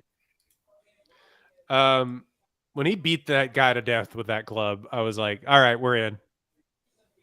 When they had that sports scene where they had played the little sports game, and that they have the fucking that whole scene is in the scene before they do the village raid, the one-shotter where they're just like doing the little hype up. There might not be anything that made me feel like that in the movie theater this year, next year, the next 10 years. Nothing might not ever make me feel like that ever again. This motherfucker Skarsgård caught a spear in the air, turned, pivoted, and threw it back where it came from and killed a guy. Incredible. And then raided the goddamn village. Holy shit. Just like, what? Mo was on here on the Oscars part of this podcast, like trying to cast aspersions on the greatness of the Northman, but I will not have it. I will not have it. So that is an incredible fucking movie. All right. Just fucking elite, man. I gotta buy that movie. It's on Amazon, by the way. We found where it was. I'm about to run that shit back this weekend. That shit is now. It got me excited just thinking about it. That's real cinema. We talk about it a lot. That would have been a 4-hour movie if Robert Eggers had his way. Yeah. Studio interference got in the way, and they gave us the fucking Gladiator. Release the Egger cut. I'll watch it. I'm in. Dudes rock. That's all I gotta say about that movie. That dudes better rock. Than all the Best Picture nominees from last year. Let's take it there. That's facts. Fair. Well, maybe not better, but definitely more fun. More fun. Tej, what was your number 5 movie of the year? By the way, we're gonna have a ton of crossover on this. Just giving you. That was also my number 5 movie of the year. Okay, hell yeah. Said enough about it. It's greatness. That was also my number 5 movie. Nicole Kidman, Freak Bowl.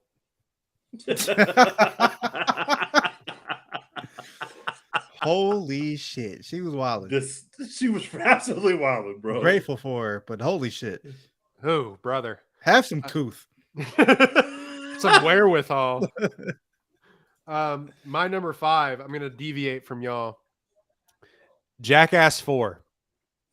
Great film, great cinema. I'm not doing a bit here. It was the funniest film that I saw in 2022. It came out this time last year, and it stuck with me the entire year. It is the hardest that I have laughed in a movie theater in a long time. And if you can do that, you deserve a place on my top 5 of the year. Is it smart? No Jackass film is smart. But look, put comedies in theaters, and it won't be in my top 5. But they don't, so it is.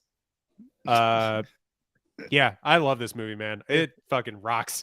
I've never seen any of the Jackass movies, and I've never seen I don't think I've ever seen like a full episode. I can't believe you had never seen Jackass. But that's like prime. That was like prime high school years for us, by the way. Junior high too. You're missing out on some elite cinema, brother. I remember it being like really, really popular. I just never got into it. I just missed it. Spawned a bunch of idiots on the internet. That is that's all I said. But like, if you haven't seen it, don't watch it around your kids.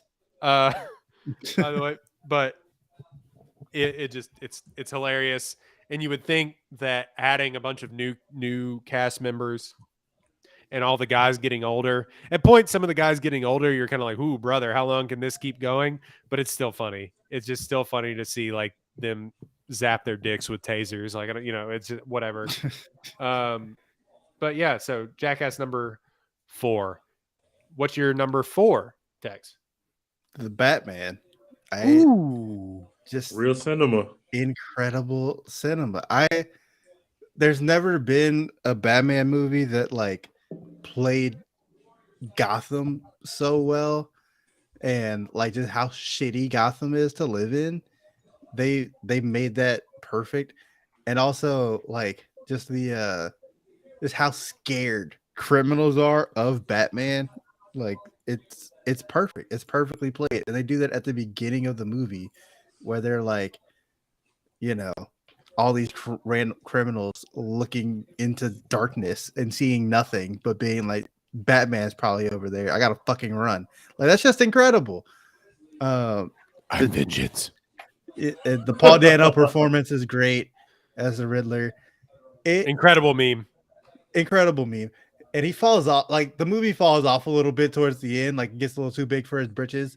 Like, you know, a few rewatches, I'm like, why is Batman leading people through a flooded basketball arena? Because it looks fucking awesome. It does, but like we're doing a little too much by the end of the movie, but it's still amazing, and it's still in my top 5.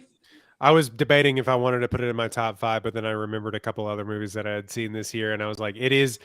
Look, we've been talking about the down Marvel years, or people have been, but the Batman was the best superhero movie this year. And if you love superhero movies, I understand why you got to put it in your top 5. It kind of got bumped by some prestige films this year for me, but that's top 10. Definitely top 10. And Robert Pattinson is a star, fellas. Yep. He's got it. He's a star. Oh, no. This is not how I thought it would go. He should have been nominated. Give him the best supporting actor for that. Yeah, something. Incredible cinema. Okay, is my number 4? Yep. Your number 4, Teach. Sorry. My number 4 is Nope. I can't stop watching it. I'm just so taken with it.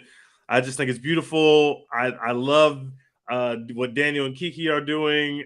I love the sound of the movie. I love how you get the reveal of the monster throughout the film.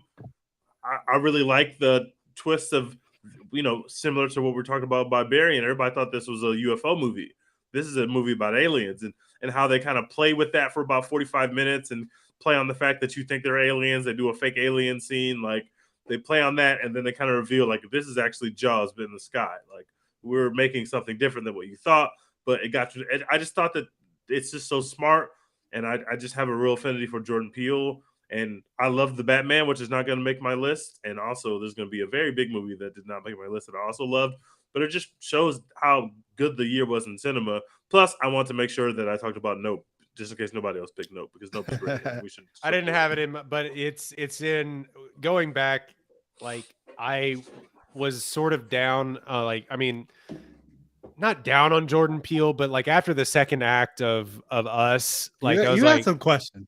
I had some questions, and I think a lot of people did. Is like, can he keep doing it? Well, to me, he did, and he did Spielberg better than Spielberg has done Spielberg in like 5 years. So like that's, or not 5, like 10 years.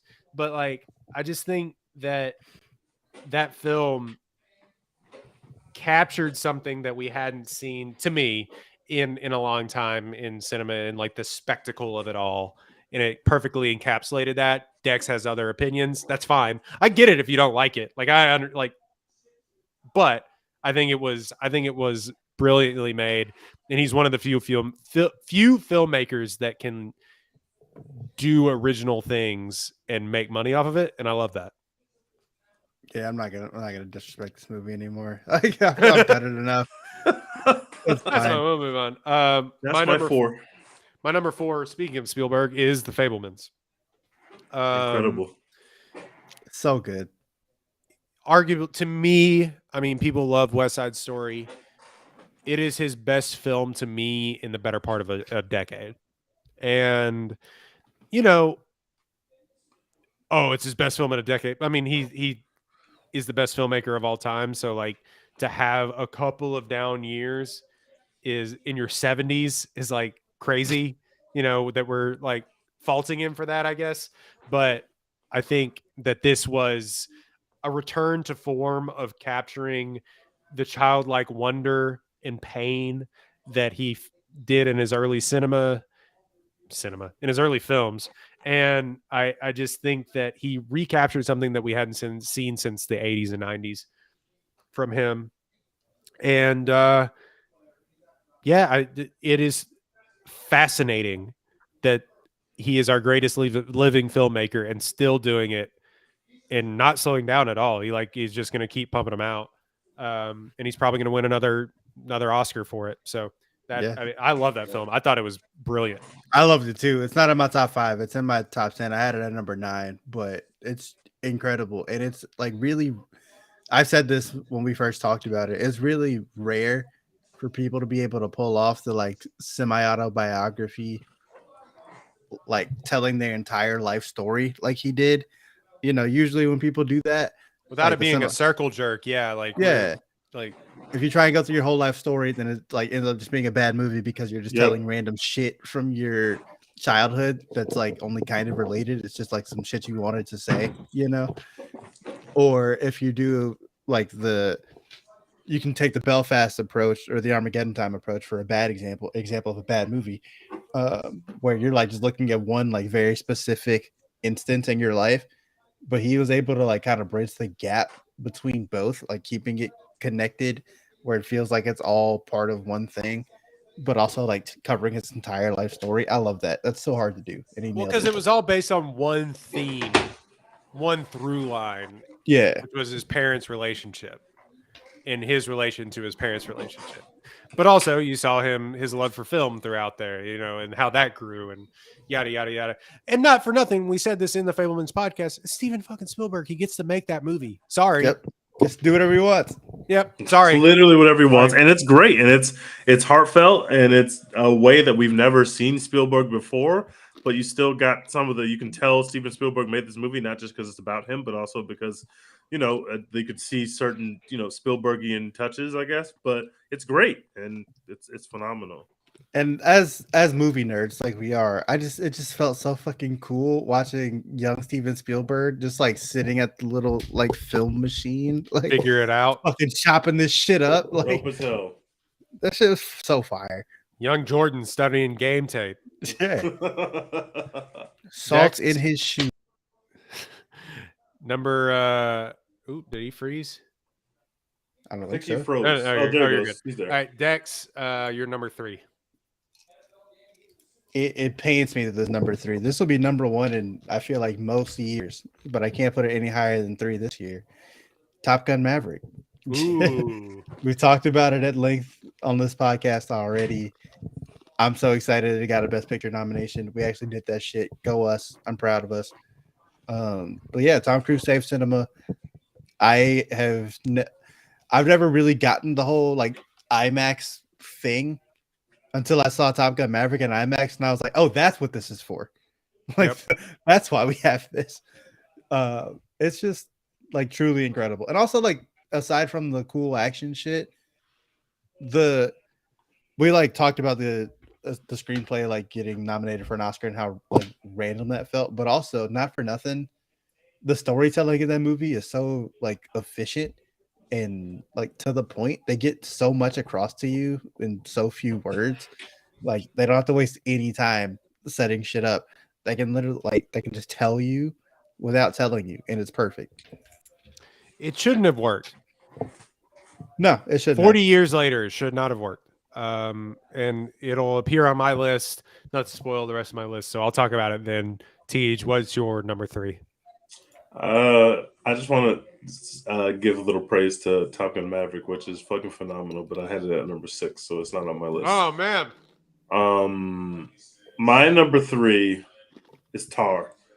Same. Let's talk about it. It is just Cate Blanchett is giving such a wondrous performance. And I love the fact that they were able to present a character to me at the center of this film that my feelings about where they were, who they were, where they stood with me, what I thought of them changed so drastically throughout the film. And it is so dope to present a movie in that way. You can't convince me that Cate Blanchett has not been secretly doing symphony orchestrating for the last 20 years because she just looks so natural. She's freaking German. She's running. She's screaming. Her hand movements. She has to do so much in this performance, and it's just amazing to watch. She convinced the internet that Lydia Tarr was a real person. People really, it feels like such a real. They wrote a character that felt so real, that felt so lived in, and that felt like we understood completely what the world was around her. In knowing nothing about orchestra or knowing no German, like it just felt so dope to be in that story. She was getting fits off. Like it just was an incredible film that opened with a damn near 10-minute credit sequence because I know I got real cinema for you. You're going to sit here and wait until I do my credits first. It's just a well-made movie. It looks great, and I just really enjoyed it. It's just a great movie. Just an incredible heat check to put the credits first, and then immediately, like, the next scene is some guy reading an introduction to a you. A real columnist for, like, the New Yorker. Yeah. Not an actor. They're just like, let's do some exposition out here, baby. Like, we got the credits out here. We did that 10 minutes into this movie. Let's start all the exposition right here. This kid's gonna read it to you. Like, they started the movie with a podcast. They started the movie with a 10-minute New Yorker podcast or NPR podcast and said, okay, now the movie's starting. Now the credits over, let's go do podcast now. It's perfect. And it works. It's so fucking good. That will appear on my list later. It is the most acting that has been done in a movie this year. The most.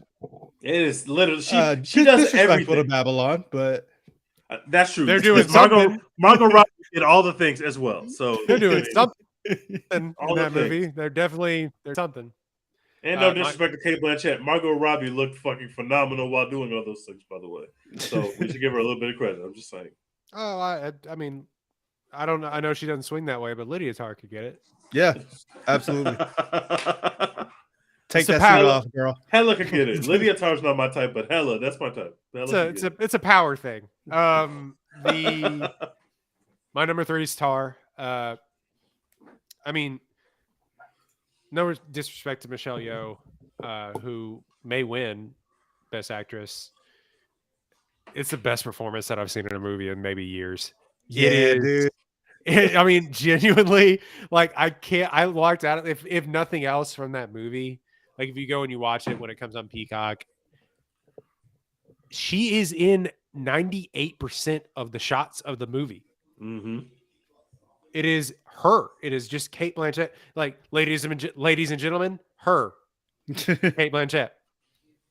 It is just outstanding. Obviously, Todd Field coming back after like 12 years off of not making movies to like come back and like put this together and give us a kind of on the nose, but not preachy version of cancel culture, if you will. Mm-hmm. One that we can all kind of stomach and think about more so than some of these films have done.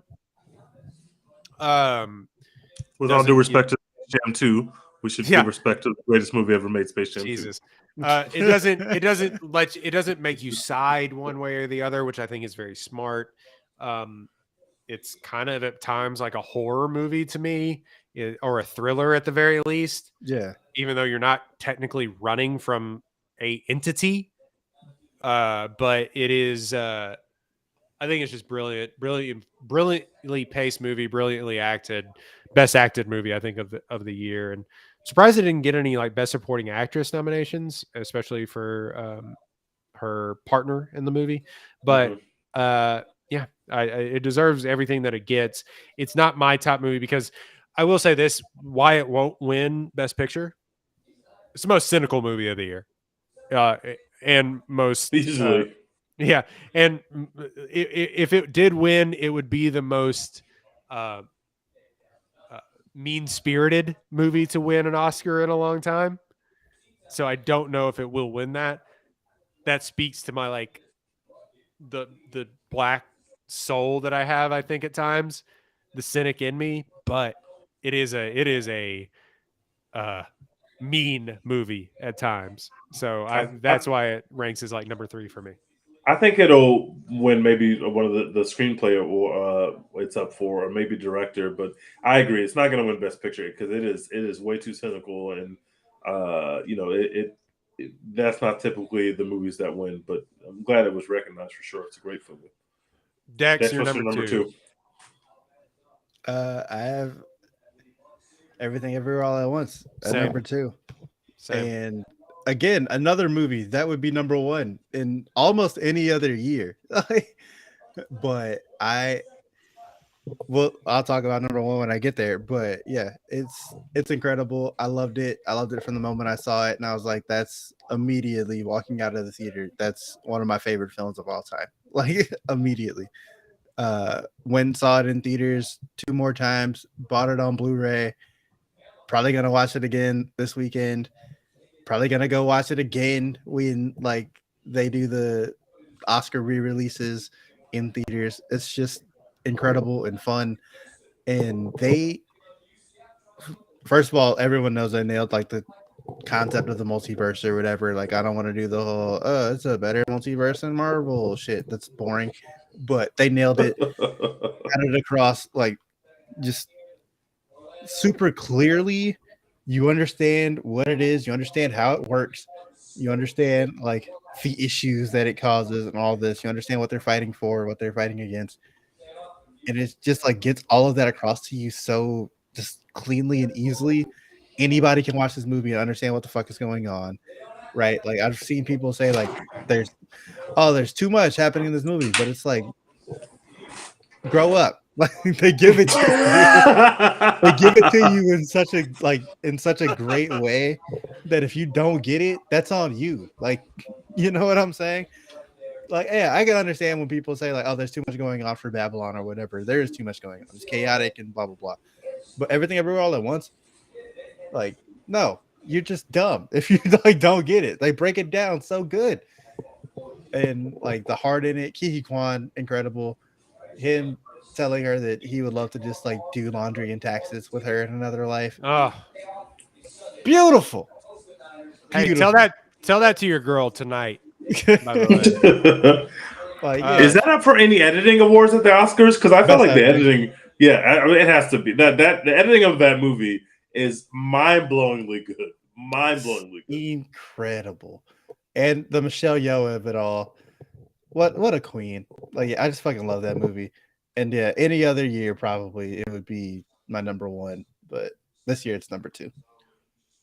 Did one of you all have your TV on? Yeah, I do. I'm hearing it in the background. If you can just like lower it just like a tad. The Everything Everywhere All at Once this is my number 2, by the way, as well. Everything Everywhere All at Once is the most emotion that I've felt at a movie this year. Good, bad, happy, melancholy, otherwise. It made you feel things. And, you know, it did it in a way that I hadn't experienced before. It's also one of the funniest films of the year. Hilarious.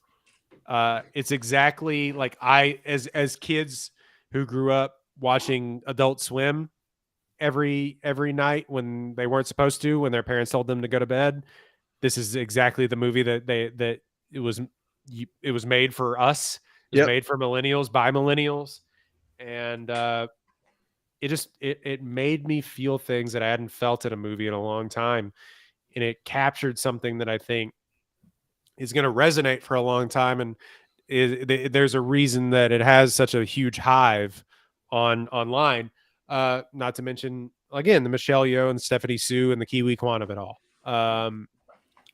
Also pretty incredible how like it being a movie that was like partially shot during COVID just doesn't come up, like, because you just really, if you didn't know that, most people wouldn't be able to tell. Right. Like, yeah, you just like can't really see the seams of that unless you're looking for it, which is rare. I feel like a lot of the movies from like that were shot at the height of COVID or whatever, you can tell like, oh yeah, they had to like work around this. Work around. You can definitely tell in like Marvel movies too. Yeah, but with Everything Everywhere All at Once, had I not known that, I wouldn't have been able to grab that. Like some of the scenes where it's like Michelle Yeoh and Kiki Kwan sitting in a car together, they like were shot on separate continents. Like you wouldn't be able to tell that, you know? Wow. What, really? Yeah, like that's insane. Yeah. Yeah, I think it was at any given point the best film. But we'll talk about my favorite film here coming up. TJ, what was your number 2? My number 2 was The Fabelmans. So we've already talked about it. It's just incredible cinema. Steven Spielberg really is the GOAT. So I had The Fabelmans at number 2.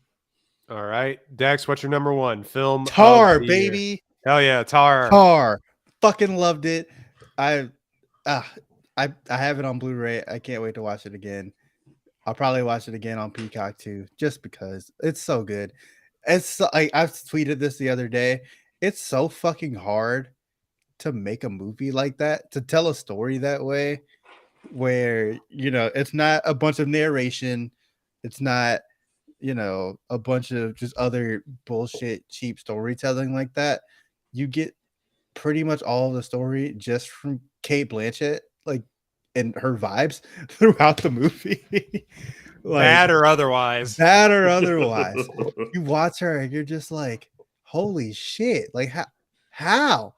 Like it feels like this big, larger than life person who it feels like impossible that she'd be a real person. But then also like this very like small and intimate like character who feels like she must be real because she's so human. It's crazy. Like I've never seen anything like it. The fucking sound of it in a movie theater, incredible. Like these scenes where it just like hard cuts to her orchestrating and then, like you just get like hit in the face good, man, by this orchestra. Just so much about it. I love it so fucking much. That shit and then is fucking cinema. Ending just hits every time for me. Like, oh, that's so good. You're watching her in like off in this foreign country, and you're like, what the fuck is going on? And then you find out what's going on, and you're like, oh shit, damn. You God, I love that. Start without me. I am time. But when I move my hand, time stops. God, my number one movie is Ambulance. No, I'm just kidding. My number one movie is Everything Everywhere All at Once. I just there's not a lot you can say about this movie in terms of it's just so smart. It's so perfectly written. It's so perfectly performed. It's incredibly hilarious. The action is good. The editing is mind blowing. The way that they're able to, like Dex said, like this is a potentially complicated movie and story, but it's just not. It's so boiled down, and they do it so well. They present the movie itself visually so well that everything just kind of makes sense in the way that it presents itself, and the story and the science behind it and all the stuff that's happening kind of just falls into place very easily to tell this very heartfelt family story. It's just incredible. Nothing made me feel like that at the movies this year. Like there have been a great year of movies, but when I walked out of the movie theater, I was like, that's probably gonna be my favorite movie of the year. And it's persistent. I've seen some great shit, but it stands alone in what they were able to accomplish and be able to bring that kind of story to so many different people. It's just awesome. Michelle Yeoh is amazing. She's incredible all the time. But the performance that the daughter's giving is quite literally mind blowing. Like I'm glad that she's being recognized for what she did, because she just did. It was the coolest villain that I saw on screen this year. We saw some great villains this year. I feel like she deserves that award, man. She was great. Like she was the best villain we saw, and this is a year that we saw Namor, and we saw Christian Bale, and we saw Dano and the Batman, and she was the coolest villain that I saw. And we saw my guy in Puss in Boots, but you know, facts. She was the coolest villain I saw this year. She was so authentic. The way that you could kind of always tell of the things that were at play in her heart and the things that she was going through and why she was going and making the decisions that she was making. It just was the coolest movie I've ever seen. And that's my number one. All hail Jobu. What is it? Jobu Tabaki? Jobu Tabaki. Yeah. We're probably butchering that. And all the EEAO stands are gonna kill us. But we are amongst you. Like, we are hot. We're hot. My number one, not even a bit. Top Gun Maverick, baby. Yeah. Let's go to the fucking danger zone, boys. This movie rocks. This movie rules. And I don't care what you say. It was the most fun that I've ever had in a theater, maybe ever. It was incredible cinema that brought us all back together, even though COVID was still in the streets. Your dad, your uncle, who all didn't get the vaccine, went and saw that movie together and breathed each other's air. And that shit hit us in the chest like a sledgehammer. And it's like, bro, even the people who want to do like the whole Twitter discourse thing or whatever, you talk to them about Top Gun Maverick in real life, and they're like, "Oh, military propaganda, not that good." Everyone's like, "Shut the fuck up!" Like that movie fucking bang. You talk to real normal people in real life about this movie, all of them love it, like unanimously. Yeah, it's the movie everyone went and saw, like we talked about way earlier in a podcast that may have come out before this or is a part of this one. But the it just everyone went. And that's Tom Cruise calling right now, and he's on my phone. Look, Tom doesn't really go out in public, but he knows how to make fucking movies, and like they had it down to a science, and it's so crazy that they filmed this movie in 2019 and they had a banger on their hands and they're like, not yet. Hold. Unleash hell. And then it was just unreal. I've never seen anything like it. And there was another movie that came out that people I think enjoyed, but it wasn't the best. It's called Devotion. Another movie with Jonathan Majors and and Glenn Powell in planes. And watching it, I was just going, this is missing something. And you know what it was missing? People in fucking jets. It was missing people in actual planes because they put the actors in there and Tom Cruise was pulling negative G's. That's like, it is unlike anything that I've ever seen before or probably will ever. I mean, until he goes to space and kills himself in space. But like, yeah, which is definitely happening. Yeah. So sign me up. It is the most fun that I've had in movie theaters. It holds a special place in my heart. I got to see it with my dad, my entire family. You just don't get to go to the movies with your family that much anymore. You know, as you grow older, like you live in different places, whatever. My whole family, my wife, my brother, his wife, my sister, my brother-in-law, the kid, we all went and saw the movie. And my dad, who is in love with the first movie, loves flying planes, just sat there like a little kid. And I got to watch my dad watch the movie. And so that was just another thing that added to it for me. Number one movie of 2022. It brought back theaters. Top Gun, Maverick. Yeah, we make the joke all the time that Tom Cruise saved cinema, but like not joking. Like dead ass. but actually. He literally saved cinema. So, I would have had the Batman and Top Gun on probably in my top 3 or 4, maybe top 1 and 2 last year. And this year they're at my 6 and 7, which is crazy because I love those two films. Love. And they didn't even crack my top 5. Yeah. I mean, look, I hope that they re-release Top Gun Maverick, and I think eventually they will for like anniversaries and stuff, and they probably may re-release it leading up to the Oscars. So like if you see it on theaters, like, and you didn't get to catch it, if you're one of the 5 people that didn't see it in theaters, go check it out. I'm serious, man. In the biggest format you can afford. If it's Dolby, if it's IMAX, whatever the fuck it is, pay the extra. Gotta do it. Pay the extra. Movies that honorable mentions for me, Glass Onion, awesome. Movie that I look, y'all haven't seen All Quiet on the Western Front. That movie hit. I'm just gonna I can't wait to watch it. Chest. Yeah, I'm gonna watch it this week for sure. Barbarian, obviously. Prey, the best action movie of last year. That movie bangs. I mean, besides Top Gun, but like Prey bangs. Awesome. Hustle for me. I loved Hustle. Great. Yeah. And Marcel the Shell with Shoes On and Turning Red. The Woman King, obviously, yeah. But we Puss in Boots, The Last Wish. Puss in Boots, real cinema. Like unironically, dude, that shit is so good. I tried to sit down to watch it like on my computer at work the other day when I wasn't doing anything, and then it was just the loudest, most bright thing I've ever turned on in my entire life, and I was like, "Oh shit, I gotta watch this at home." Like, anyway, anything else? Nope, we did it. Nah, go see Megan. Go to bed, fam. All right. That has been a One Take Podcast. You can find us at One Take Pod, the number One Take Pod on Twitter, Instagram, TikTok, the like. You can rate, download, subscribe on Apple and Spotify. Give us a 5-star review on both. We really appreciate those of you who have done that. Dex, what are we doing? Hashtag support Florence Pugh, baby. All right. This has been a One Take Podcast, man. A long one, or maybe just like 2 decently sized podcasts. Who knows?